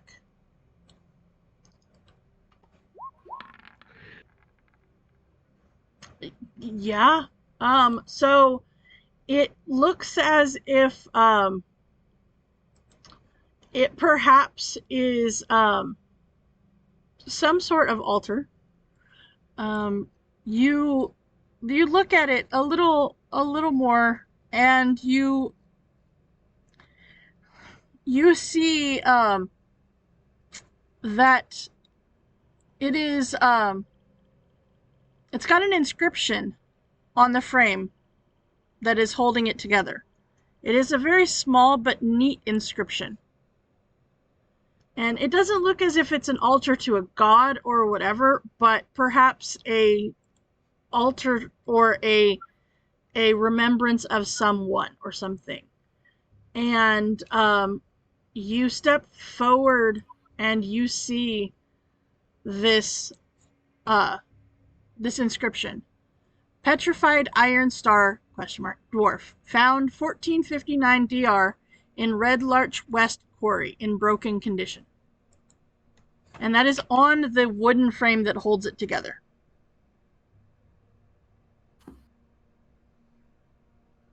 I'll share that with Foxora and everyone that it's not an altar. It's more like a shrine of remembrance. And I'll state what was on the wood. Okay.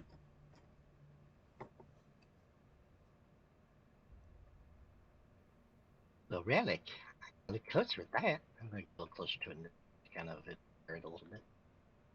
Okay. So yeah, there is a so you see the circle that is around the statue. That is a ring of fine gravel that is around it. And all of the stuff is inside this ring of gravel. As you move closer, you see there's copper, there's silver, there's gold, there's some green agates, there's a couple of moonstones. And there is a dagger that is decorated with star motifs. There is still dried blood on the dagger itself.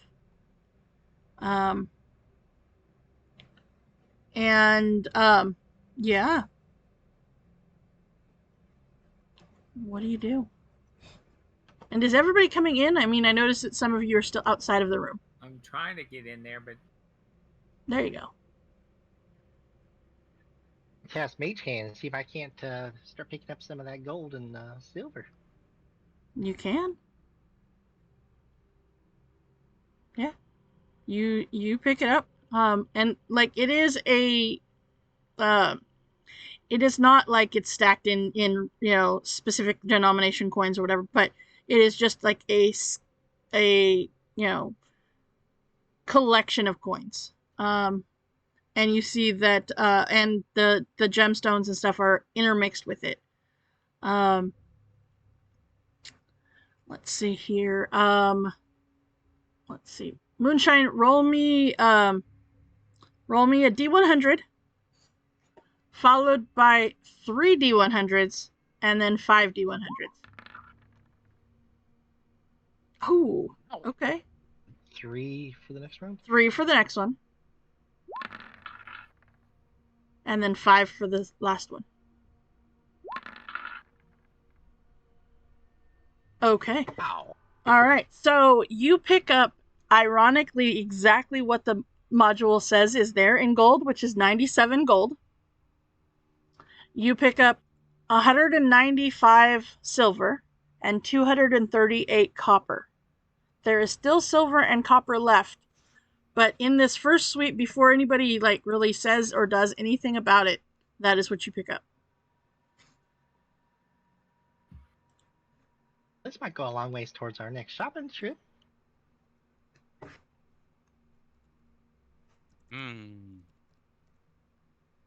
Still a long way to go before I get my ship.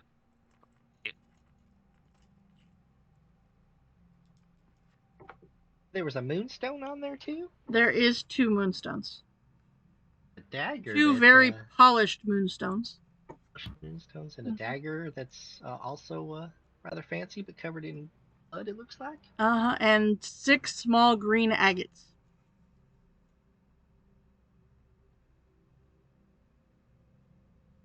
Those seem a little bit more they're valuable or out of the ordinary than just the coins. Think we should grab those too? Definitely. Whatever we can carry, we can divide it up once we're back in town. Do you finish picking up the coins and everything? Yeah, I'll start with a dagger first. Anybody want this dagger? Not very good with them, but No, I don't use it. Have two, so I would be happy to let someone else have it. So, by the way, it is a total of 440 copper, 253 silver, 97 gold, 6 small green agates worth 5 each, 2 polished moonstones worth 50 each amongst the coins. So, I just wanted to see how much moonshine would pick up before anybody said anything, which is why I had you roll. Because, like, nobody said anything when they said they cast Right. Mage Hand and started picking up coins. I'm just start picking things up. So I was like, all right, let's see how much Yeah, does that's Mage pretty good. Hand pick up I before come from. someone... You don't wait around when you see something sitting right there. You just go down and get it. It's true. But yes, so then there is the dagger. The dagger, yeah, it has dried blood on it. It has, and as you pick it up with Mage Hand, you see it is decorated with star motifs and a grip of night blue leather. No, that just matches my dress. isn't Nobody a wants this. dagger a finesse weapon? It is a finesse weapon. Would that help? Because I have a low. It does. Yes, you can use your dexterity with it. I mean, I could use that if nobody else. Sure. Look, It looks like it might just go quite well with that cape of yours. as you turn Can it I use a over, bladed weapon as a cleric? Is that yes, an old rule? that is That's an an old. old rule. That is an old. Old rule. hmm Yeah. Yeah, you can use whatever weapon you want to use. Right. It's just that some do better than others. But yes, Right. as you're turning this dagger over, you see it has a name engraved on the dagger's pommel. Really? It does. It says Rezur, Reszur,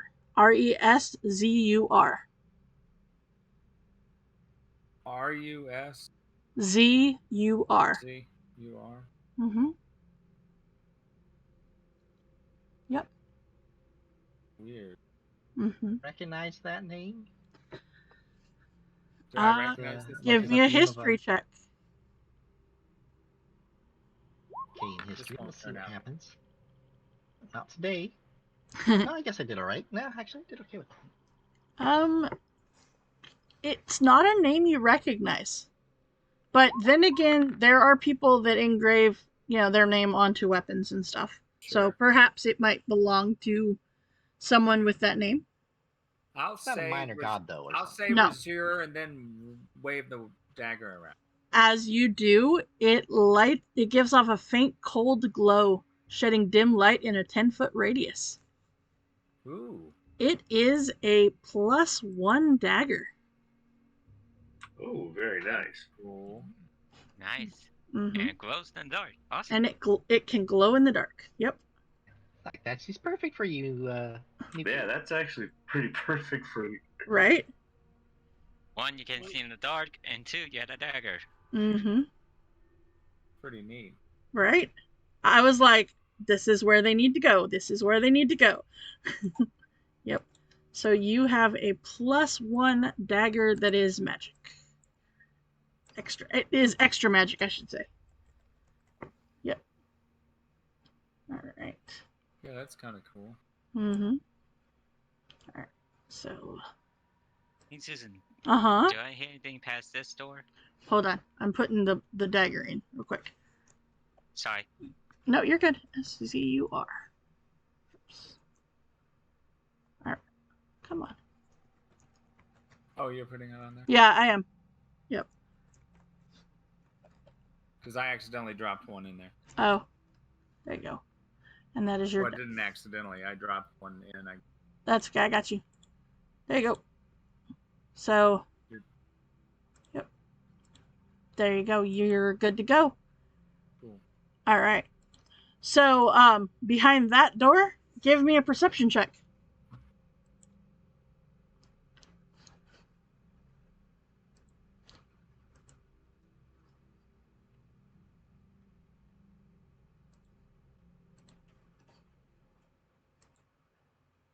Who was doing the perception check? Crash is the one who asked about the door. Yeah. Do I hear anything? Give me a perception check.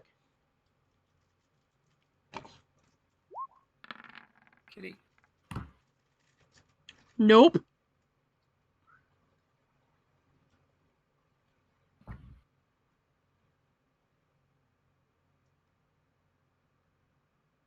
Does the bomb work on abilities or something? It would, but only 2 people have it right now. So, but no, there you don't hear anything in that through that door. It seems that whatever is through that door is very quiet.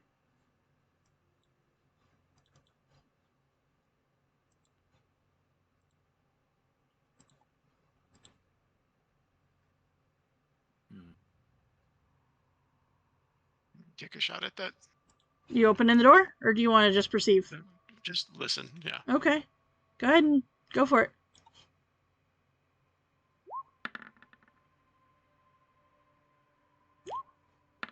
You guys are doing well at this. Oh my god. Yeah, very, very well at this perception thing. There doesn't seem to be any noise coming from that door.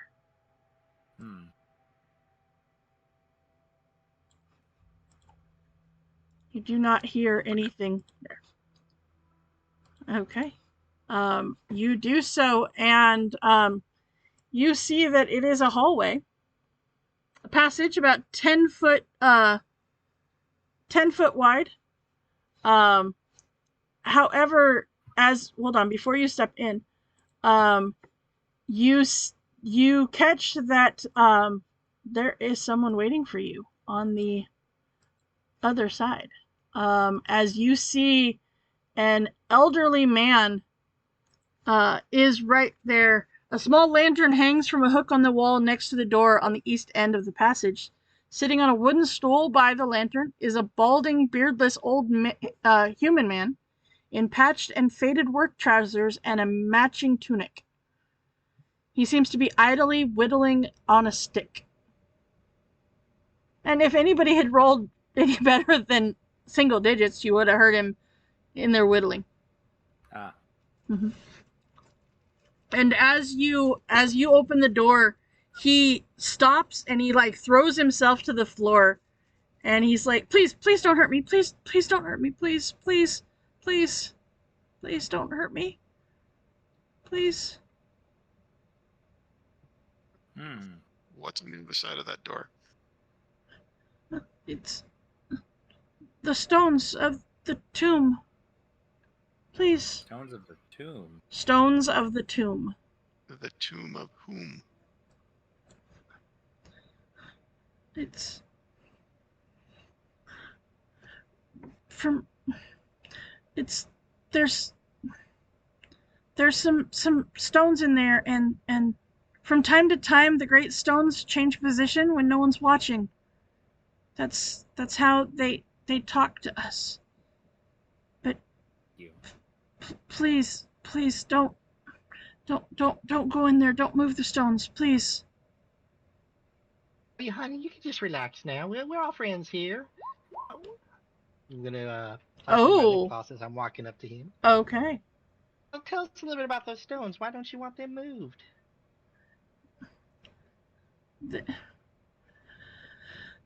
Okay.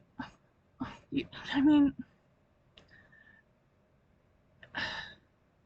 there's these earth priests who help people to understand what the moving stones mean.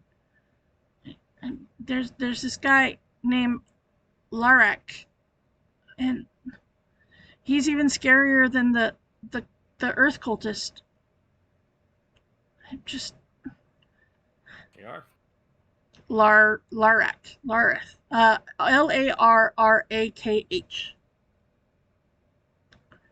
And he says, the stones, they show us signs of coming danger and warn us when we make bad decisions. That's how they talk to us. And please don't provoke the wrath of the Delvers, please. What's the Delverge? I don't know what those are. The the Delvers are the ones that control the stones.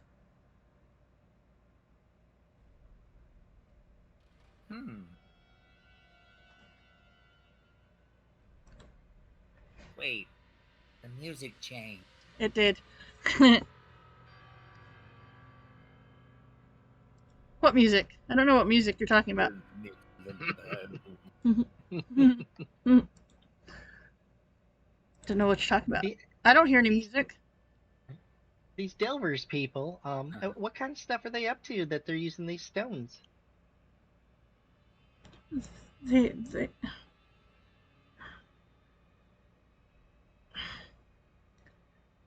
the Delvers are the ones that control the stones. It's the believers that are using them now. The believers are the ones that have been coming down here. That's who Larath is with, is the believers. It's they're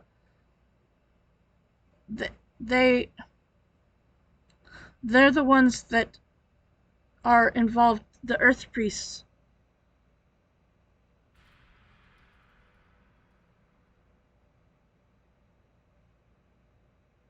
They're the ones that have been murdering people and influencing the town above. And we followed a couple of them on down here tonight, but we haven't seen them yet. Do you know where they go when they come down here? If they don't come through here, they're probably in the antechamber. The antechamber? Where is this? And he points directly past you to the opposite door. Right. Of course.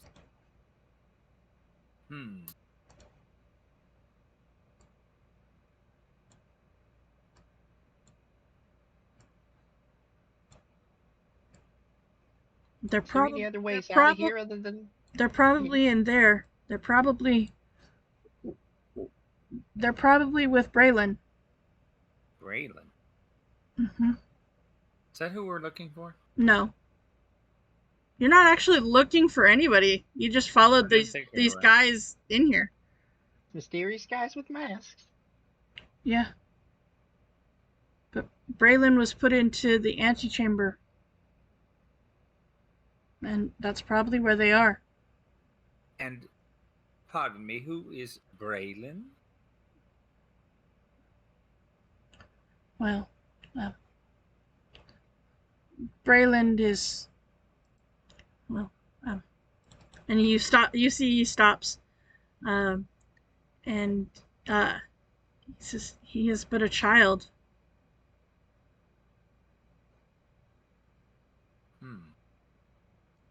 Do they mean to do him some harm? Because we can't be having no children getting hurt. Well, he failed to bring a message from his father, and so as punishment, he was put into the antechamber.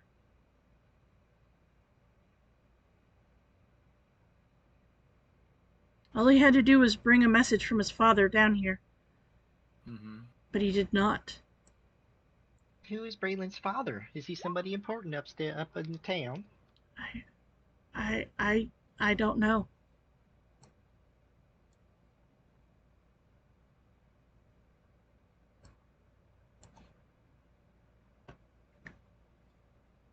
I don't know who his father is.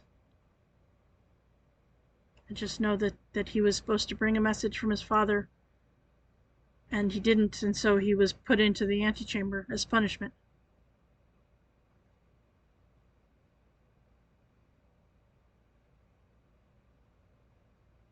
You say behind you on this door there's a bunch of moving stones, and behind us in the other doors an antechamber with Braylon and maybe some of Larath's men? Perhaps. I mean, if you follow them down here and you haven't found them yet, that has to be where they are.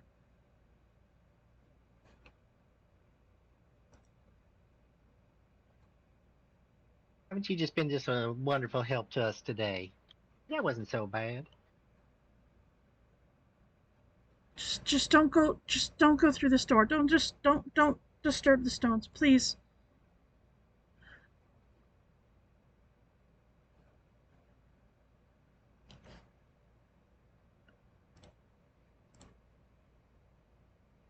Anybody else have any questions for our friend here?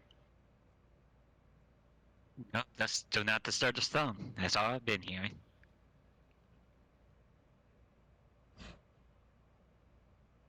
That is what he's been saying. Yeah. You might as well just you should probably get out of here before your friends find out that you talked to us. I'm supposed to stay here. If I don't, it will be worse for me than the antechamber.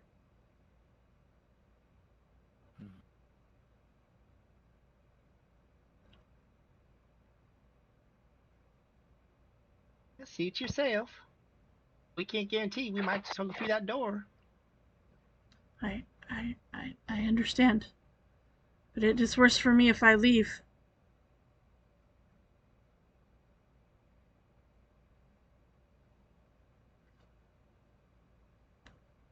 And you get the feeling like he's very much, he's not as scared of, you guys as he is of pissing off whoever told him to stay here. Sure.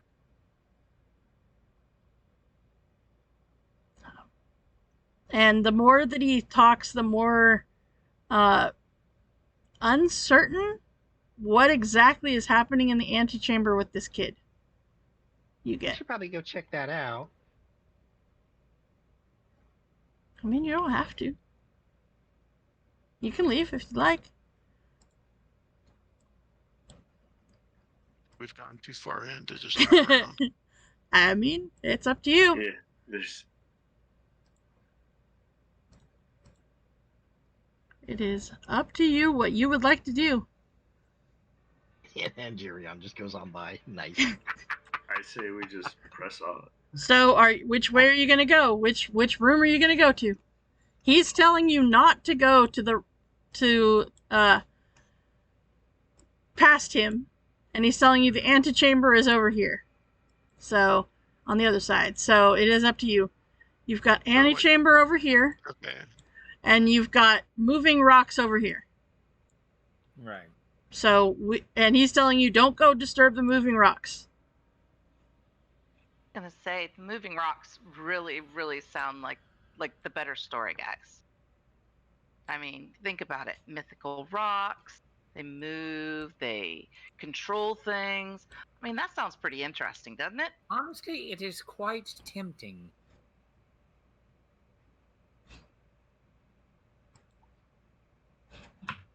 I say we press forward.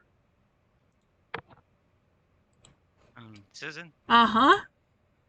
Do the thing, Cooper. I'm scared what I'm about to do, but I like when he Base- pauses. It's fun. basically, this guy is just freaking out not to go to the door. Uh-huh. So, to help him calm him down, I'm just going to help him put it straight. Oh, basically. that's nice of you. Okay. This balding, beardless old human man. Got it. And how are you going to help him with that? Crash? How about just put my hand over his mouth and just calm down, you'll be alright. We're not gonna touch rocks, just calm down. Oh, okay. Pardon me, you're putting your hand over his mouth That's what he said. and telling him to calm down. That's what he said. These are the things that he said. Hmm. So, Crash, I would really like you to go ahead and roll me a, we'll say athletics check, please. Perhaps a sanity test. I'm- Sanity check. We unfortunately don't use that statistic in this game, but I mean, we might need to bring it in if this right. You Which one do you said, Susan? just athletics. Okay. You are able to hold him down as you're doing this. He starts squirming really, really, really hard. But yeah, if you want, you are able to make him unconscious. I'm just gonna lay on the floor and let's not touch his rock. Okay? You guys watch as Crash literally smothers this guy into submission. You just put him in a sleeper hold. Uh-huh. Pretty much. Wow. Pretty much, yeah. Yep. All right. So, with that, which direction are you headed? Okay, you're going through to the Moving rock. moving rock door. Okay. Go to the door he tells you not to go to. This sounds like a great plan. I like it. All right. Huh. Apparently, he wasn't very trustworthy. Apparently. All right. So with that, I need to restart Sirenscape because I'm losing you. the Sirenscape decided to stop. Oh. That's weird. Okay. All right. So with that, you open the door. That's the plan. Okay. I believe that's been the plan for That's a the while. plan. All right. Just making sure. All right. Why do we feel we're walking to our deaths for some reason? You guys are going into the room he told you not to go into? All right. Because, he told you not to go into that room. So, why Look, not? dead bodies lying on the ground in a room full of moving rocks. Right. Mm-hmm.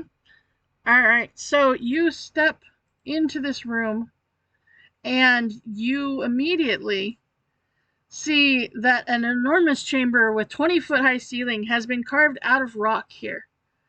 There are lanterns that rest on the floor near the center of the room. And you see that there is an odd array of stone monoliths, some upright standing stones, others arranged in 3 stone arches that stand around the chamber. 6 low stone slabs are set against the walls around the perimeter of the room. Each one seems to hold humanoid bones dressed in scraps of tethered cloth and rusted iron. Mm-hmm.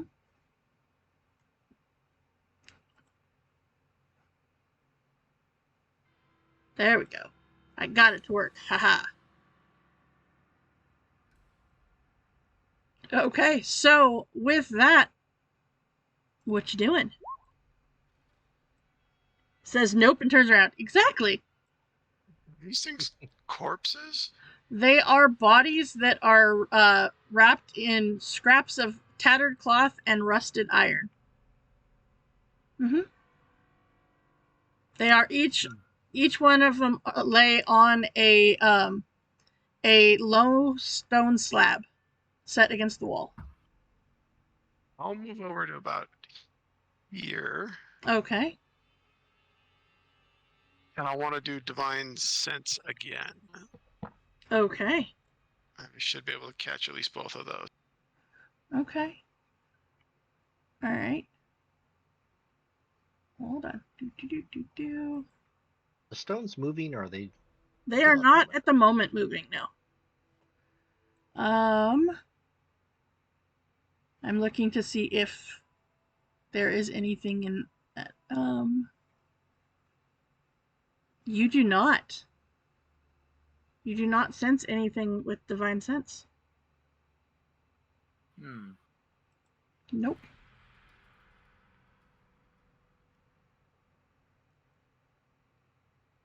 But you do sense a person. He is not celestial, fiend, or undead, but you do hear movement as you step right there. As there is someone behind the rock right there.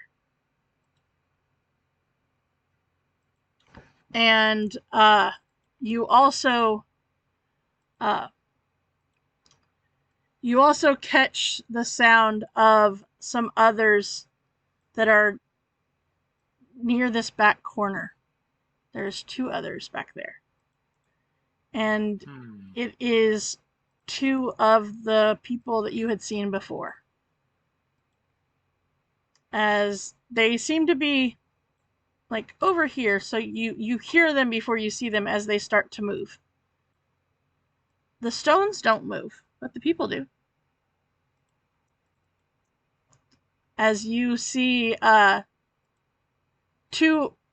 These are not the exact ones that you saw before, but as these are the ones that happen to have their cloaks still on. So you see these two have their cloaks still on them. But they are two that are similar to the ones that you guys had seen outside. So, with that, what are you doing? What are the rest of you doing?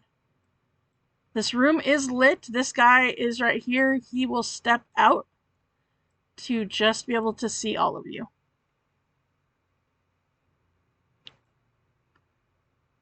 What are you doing?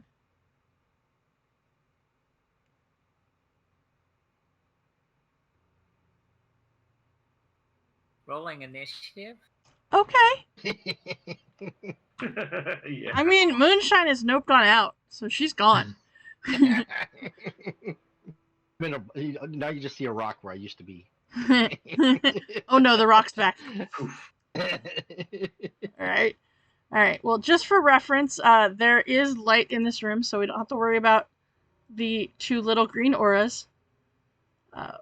So it is lit in here. And at this point, let's see here. Yeah. Go ahead, let's do it. Let's roll initiative. I'm going to move No, all they didn't talk or anything. there. Imagine I've- Craig drawing his sword was enough, probably. Uh-huh. Goes into the fighting stance. I would say that is enough. Yep. All right. Okay. So let's see here. This guy. And this guy. Oh, Lord, Craig. And Oh, Coop. me. Jeez. You guys are Extra rolling, famine tonight. Oof. right? Oh, that's even worse. And, holy crap, 3 natural ones in initiative. Guys. The three fighters just are going last. Oh no. Oh. That doesn't bode well for you guys. Oh, Lord. Okay, so descending order. Moonshine, are you noping out? Here's your chance. You get to go first. As an action, I'd like to let Arion take my turn. As an action, I would like to say nope. No, thank you.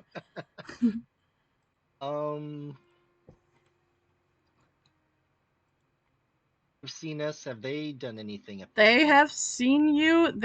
You see part of them are moving towards you. Weapons drawn, Weapons drawn. threatening. Like what medium? Like So these guys have scimitars. crayons or pins. These guys have scimitars and light crossbows. This guy, you see, he is, he's got a glaive. Yeah. To glaive. Yep. But this guy looks a little more powerful. He's pretty. He's like great artwork though. I mean, how cool is that artwork? Wow, that is awesome. Right? Yeah, but he is holding. Wow. This one specifically is holding a glaive. Glaive. I'm gonna look at, we call it, tan or purple, blue, whatever the one straight out. He's right within my range, Okay. and I'm gonna chill touch it Okay. and miss terrible. And I mean, yeah, unfortunately. All right. That brings. So let's see. Are you moving? Or are you gonna stay right there? I don't want to get too close to these things. I'm okay being in the back for right now. Okay. I love. I'll probably get right behind the unconscious. Okay. All right. Foxora, that brings us to you. Okay, I am going to cast Vicious Mockery Okay. on this guy right here. Okay. If I could click binging. Yep. There we go. He's the main bad guy. You have a feeling this might be the guy that the other dude was scared about and telling you not to go in here because of. So what do you do with your 1 point of psychic damage, Vicious Mockery? I tell him that he really, really needs to reconsider his fashion sense. Those colors are so last season. No. Okay. He looks at you, he's like, I don't care. Okay, then I move behind these rocks over here. Okay. These guys have their 30 feet of movement. They're going to move forward and to right there. This guy is going to come this way. 5 to right there. All right. And it brings us to this dude. All right. He is going to come and definitely within range of you. He is going. Oh, I kind of want to do that, but that's all right. You know what? Before he steps up right to you, he's going to look at the rest of your group back there, and he is going to cast a spell. If I can find the template. He knows we're first level, correct? He does. He does. Oh my god. He does. And yeah. Yep. Well, actually, you know what? No, he'd still do it. He's gonna cast Shatter on the hallway. At the entrance to the hallway.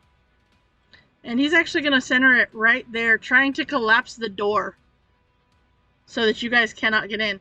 But it will catch Crash. So, Crash, I need you to please give me a con save. The thing is, as soon as I get to it. Uh-huh. By the way, this guy will be caught in it, and he is gone. He just got destroyed. Okay. Yep. Wow. Because he let you guys in. Yeah, makes sense. Alright, con save is fine. That is... That was people, I guess. I mean, he was scared of whoever was in there that he didn't want you guys to deal with. So, with that, he's going to cast that, and then he's going to step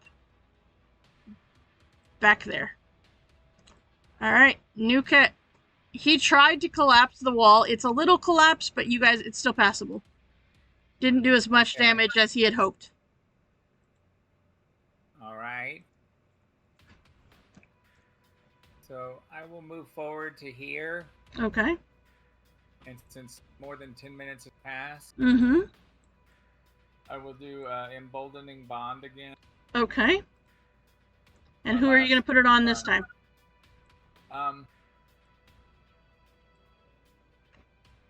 On Andorian and Okay, so both same?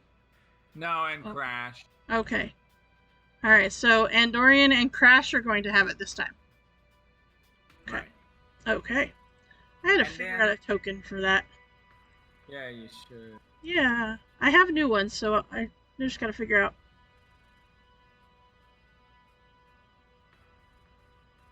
Okay.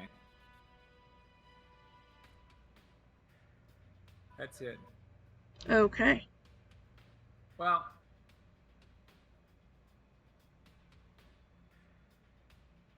actually, yeah, it's a bonus action. I'll also put Sanctuary on Crash. Okay. Alright. So we've got Sanctuary, and for the purposes of this, we will just use Protection from Good and Evil for the purposes of your emboldening thing for now. Okay, well, it's not really an aura, because with Emboldening Bond, they have to be within 30 feet of each other, of me, when I cast it. Right. But from then on, it can be like a chain of 30 feet. So you could technically, if you did it on 5 people, you could be like 150 feet apart. I'm just using the token marker of the Protection from Good and Evil for now. Cool. And then Crash, you also have Sanctuary. Alright, so that is your action and bonus action, yes? Right. Alright, so Crash, that brings us to you. So you've got red and blue that are coming at you, and then you've got this caster guy who just shattered you. I did not like that shatter. I really did not like it. Uh-huh, uh-huh. I rolled really crappy for that shatter, by the way. Well, since I'm pissed off, I'm Uh-huh. going to take out my own glaive and Okay. try to go after him, but first I gotta try to get rid of this guy first. Okay.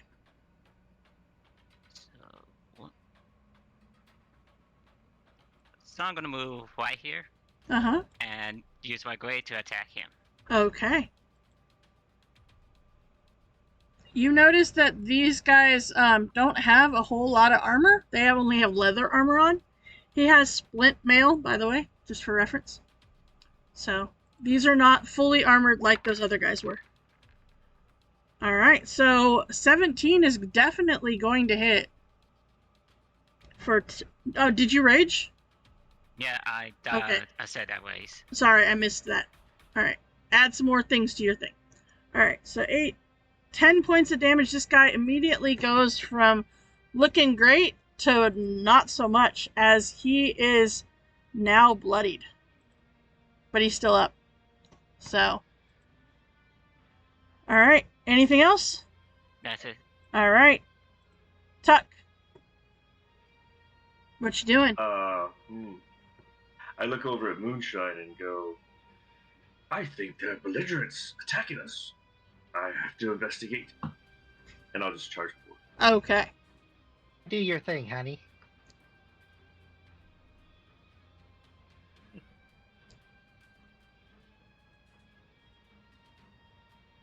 Oh, hey, wait, I can use Adrenaline Rush, right? What is that like the whole dash? Is a dash double? Okay.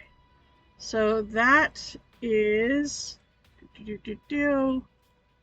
Alright, what does that do? That does you can take the dash action as a bonus action. You can use this trait a number of times equal to your proficiency bonus. So you can use dash to get there. So from where you were, yeah, that was 62. Yeah, so you can make it to him and still have your action. Yep. Oh, sweet. Okay, I'm gonna hit him. Yep. So then you just adrenaline rush once. Okay. All right, go for it. Oh. No, buddy. You got there and just lost all of your adrenaline getting there, apparently. Okay. All right. So that will bring us to Andorian. Okay, I am going to move right in front of the caster, Okay. and I should still be within 30 feet of Crash. Uh-huh. Yep. Mm-hmm. And then I'm just going to swing my sword at. Okay, go for it.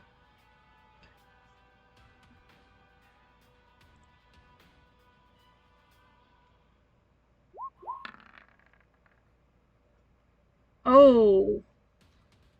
You swing and your sword ends up hitting this rock instead of him. Oh no. Yeah, you lose the momentum before it can hit him. Yes, Nu, you did use one in a row. You use Sanctuary instead of any healing. Okay. No, I'm just saying I kind of stuck myself there, so hopefully we don't die. Hopefully. Moonshine. I need to get through this door before it falls in. 20. Look around the room a little bit. You got one guy up here that is bloodied, barely standing. You've got Andorian with the caster, and you've got this one guy that's down here. Yeah, I'm gonna raise my hand, and you'll see the ring on my finger just twinkles a little bit, and I'm going to cast. Yeah, you fellas just you're just a little cranky. A nap. Oh. Okay. Yeah. Okay. It's not the. It's a 20-foot sphere. This should work. It's not 20 feet though. Hold on. Be 20 sphere. Oh, I didn't bring it in here. I didn't see sleep in Yeah. there. Yeah. Oh, I thought calm emotions was 20 foot also. hold on. Hold on, I got it. I thought that I brought all of them that were level 1 and 2s, but apparently not. Okay, hold on. Because it's important to have sleep. There you go. There you go. Thank you. It is Oh, important. I'm really cranky if I don't. I mean, right? Hold on. There you go. Everybody should be able to control it now. All right, so it is And, important to where you place it. Yeah, I'm gonna try and make sure I hit Fred and the big baddie without touching Andarion or any of my team. Okay. All right, so, okay. So that's going to go to the back. So, okay.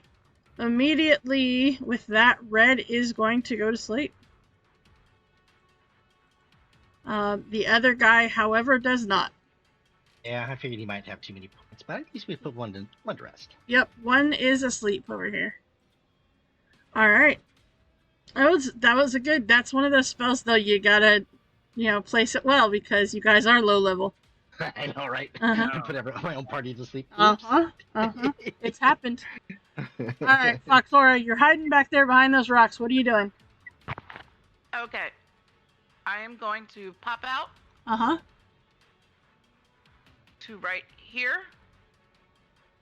Okay. Actually, no, to right there. Okay. Mm-hmm. Sure. So that should be 20 feet. That's movement so far. Mm-hmm. And then on Blue and on the priesty dude, Uh-huh. I believe they're both within 30 feet of me right now. Yep. Priesty dude 30. Yep. Okay. Mm-hmm. I'm going to cast Bane on both of them. Ooh. So it's a Charisma 13. Okay. So, priest. And then this other guy. Crap. No, thank you. And Oh. I have a token marker for that now too. Dang. Okay. Well, with my remaining movement, I'm going to move another 5 Mm-hmm. and just Duck try down. and hide behind this. Try and Okay. duck down behind this little rock. I want to point out I purposely bought the tokens marker set specifically because of Bane, and yeah, that was like the one main reason I got it. So I was like, I need a thing. Yep. All right, so it is the bandit's turn. This guy is asleep. He's snoring. He's sawing logs, whatever you want to call it. Oh, and Andorian, sorry. When Andorian gets Bardic Inspiration again. Okay. All right, you got Bardic. Okay. Seeing that Tuck is the only one in melee with him, he's gonna take a scimitar and take a swing at Tuck. That's a whole 2 points of damage. Alright, so Tuck, you take 2 points of damage from this guy. Alright, this other one, this priest here, he with his glaive, he is going, you know what he's going to do? He's going to cast Earth Tremor right, let's see. You cause a tremor within. I'm just gonna put it right between the two of you, and so that is Earth Tremor at level 1.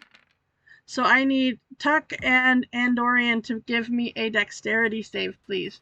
As you remember that one of you has emboldening. As you feel the earth tremor under your feet. That get the Indian also? It does not. He put it just so it wouldn't. This missed him. Uh-huh. Yep. Alright. And then Tuck, you as well, please.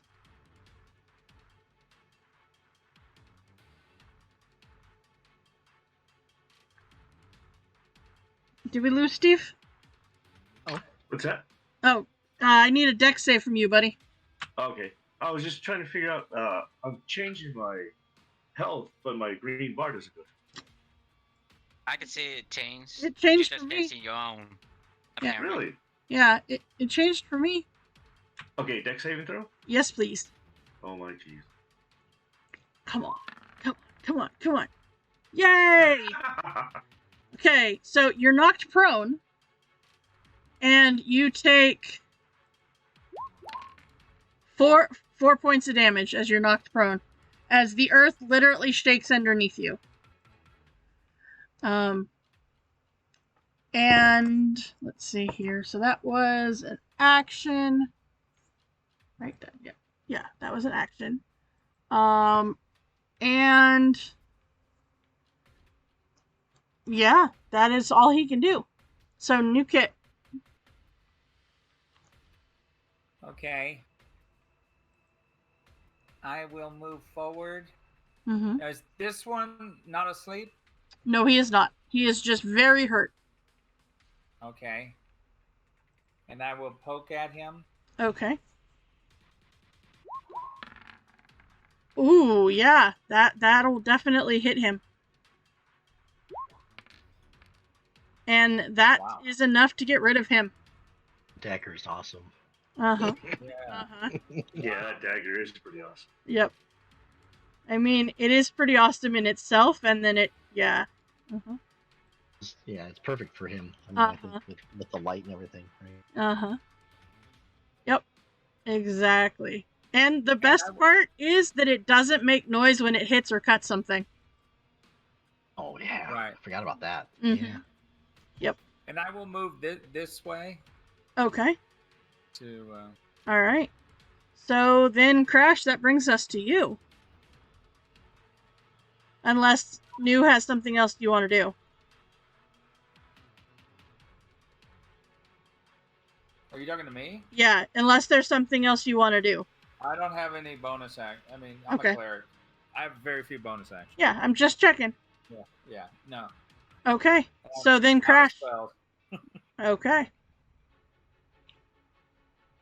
I move over there, and I'll show you what real thunder sounds like. Oh, okay. And I'll try to do a thunder breath on him. Okay. Bring it on, buddy. Alright. Yep. Okay, so that is 10 points of thunder damage. You don't get rage damage because it's not It's not a melee attack. a melee attack, but that's alright. Anything else? No, I just wanted to tell him what real thunder sounds like. Okay. That's it. Alright. Tuck, I assume you're gonna stand up. Yeah, I gotta stand up. Okay. What would you like to do after you stand up? Guy What's next to left? you is dead. The one down straight below you is asleep. And then there's the caster guy. Can I move through Endarion and Crash to get to the other side? You can. Well, you Yeah. could. You could if you had enough distance. If you want to use your last dash, you can. You can move Yeah, away from. I'll use my last adrenaline rush Okay. and get right there. And take a swing. Okay.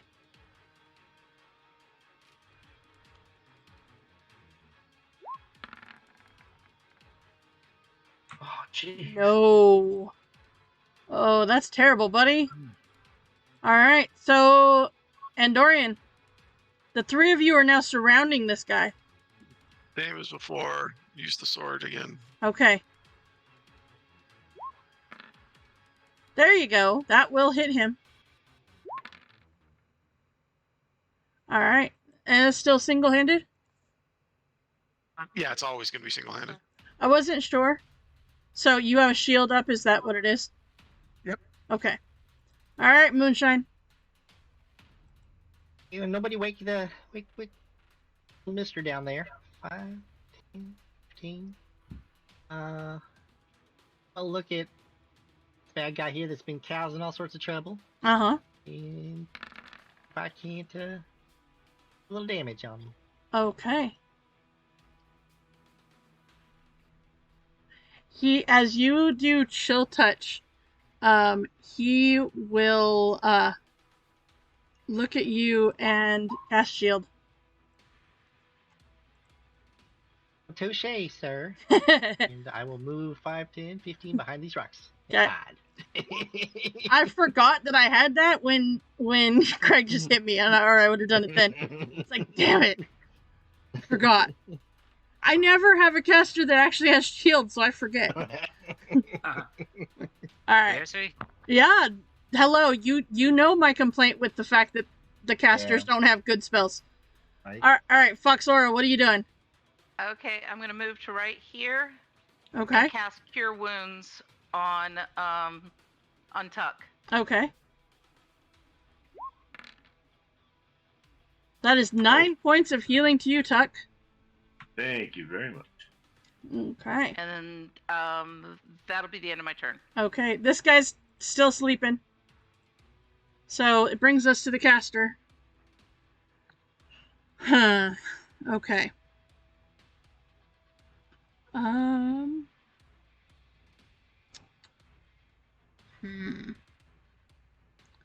Okay. Hold up. Wait a minute. Does this do what I think it does? Okay, it does. He will look at Crash and Andirion, and he will cast Acid Splash on the two of you. Rude. It is, isn't it? I love that spell. I mean, right? This guy's I've got an actually. alchemist that was throwing it all the time. Oh. He does not he realize that burns? It does. All right. So, yeah, you make it. You guys are both good. That is all right. You're good. Okay. So there is no damage if you succeed. But he's like, he's looking and he's like, you see him start to freaking out.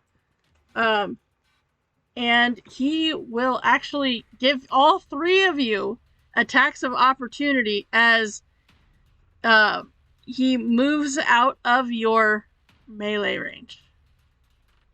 Oh, Get back here, coward. Okay, each of you gets. Wow. Holy crap! Wow. Oh no! That- which one hits? That first one was the one that hit, though, buddy. Oh. Okay, so that is a 17 to hit. So you each hit. Alright, let's see here. So that was 7 points from Andirion, 9 points from you, and then holy moly. 15. As he gets to here, he drops. Yeah. You okay, guy? What happened? So with that, I would say, because you have the other guy asleep still, that will end our combat. Because you managed to get him to be unconscious or sleeping, and I assume with your rest of your party members you can surround We'll him. time up. Yeah. We'll time up.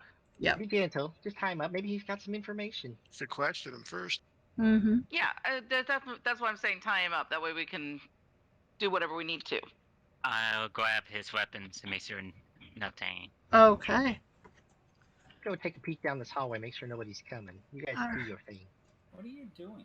Okay. You look down the hallway and you don't see anybody coming. Doesn't seem like it, anyway. So. Take a look at Larak. Okay. You take a look at him, and he is clearly a priest. Yeah. And you see that he tried to flee. It didn't work. But yeah. You see that let's see, he carries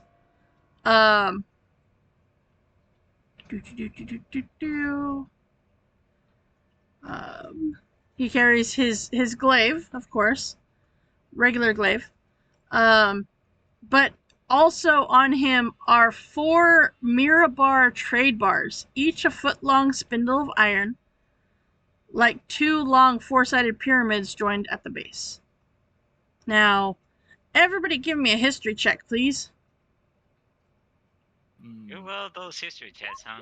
Don't forget your emboldening bond. If anyone is from Mirabar, which I don't believe you are, you would have advantage on this. From Mirabar? Gonna From help my Mirabar. 3. Nope. I'm from Silvery Moon, the best Yeah. city. Okay. So these bars are genuine, and so they make a distinct tone when struck. And you, I would say, Crash, you would actually recognize these as the Mirabar currency. They're very distinct currency.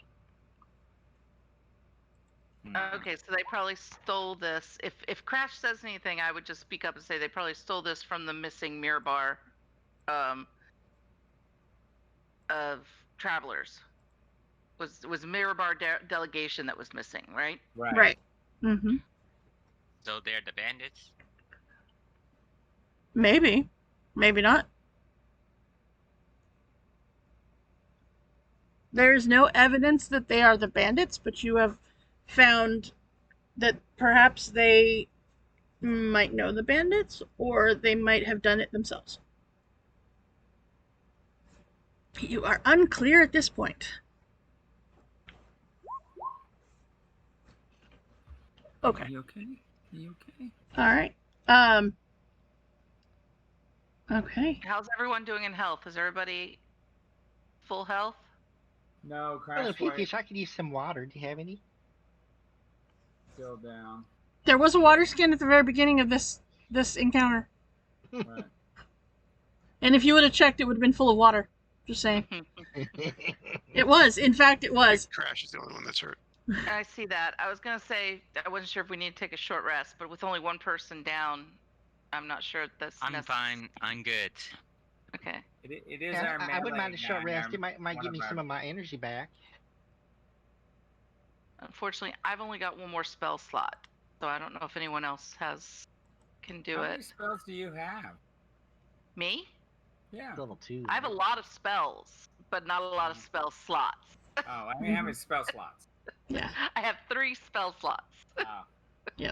but Fox. a lot of spells. Are you Uh-huh. level one? I Oh, no, have a- wait. I have- You started out level 2. Uh-huh. Right, I'm level 2. Oh, okay. Yes, I'm I was level like, 2. I have a question about I'm bards. already out of spells. If bards can only I have change more their spells, though. Mm-hmm. anyone hear me? Yeah. Yeah, I can hear you. Yep, Okay. yep. If bards can only change their spells every time they level, and you play a bard to level 20, does that mean your spells are permanently locked in then? Yep. Like you can never change them again? Yep. Technically, you can change them every time, and like if you were to play another adventure, you get to the end of the adventure, you could technically change them. You just wouldn't get any more levels. Okay. Uh-huh. I was curious about that. Yep. So, I would say though, however, in your you're looking around here, you will have found that there was a secret tunnel that leads out of this room Oh. and goes actually up somewhere, and you'd have to follow it to find out.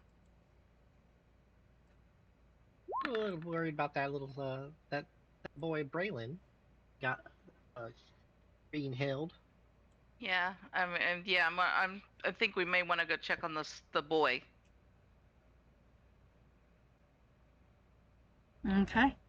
Well, as a Let us matter go. of fact, you will pick up from this point next week, as this is a Okay. really good place to stop, Oh. because it is almost 9 o'clock, Awesome. and this is a really great place for us to stop and pick up next time. So, with that, good job, guys. You have successfully found the people who were watching and doing something going on in there in the quarry. You have figured that out, and you have successfully done that. So, with all of that, thank you to my amazing players. You guys are awesome as always. Just a reminder that we do have a game coming up on Friday for Eberron Oracle of War. And then on Saturday, we have our Strix 7 College of Chaos. We are going to go ahead and raid into Kisti, who is playing some Mario Kart. And we're going to go ahead right into her. Thank you guys so much for hanging out here in DMS Adventures Tavern, where adventure really is always on the menu. Thanks, guys.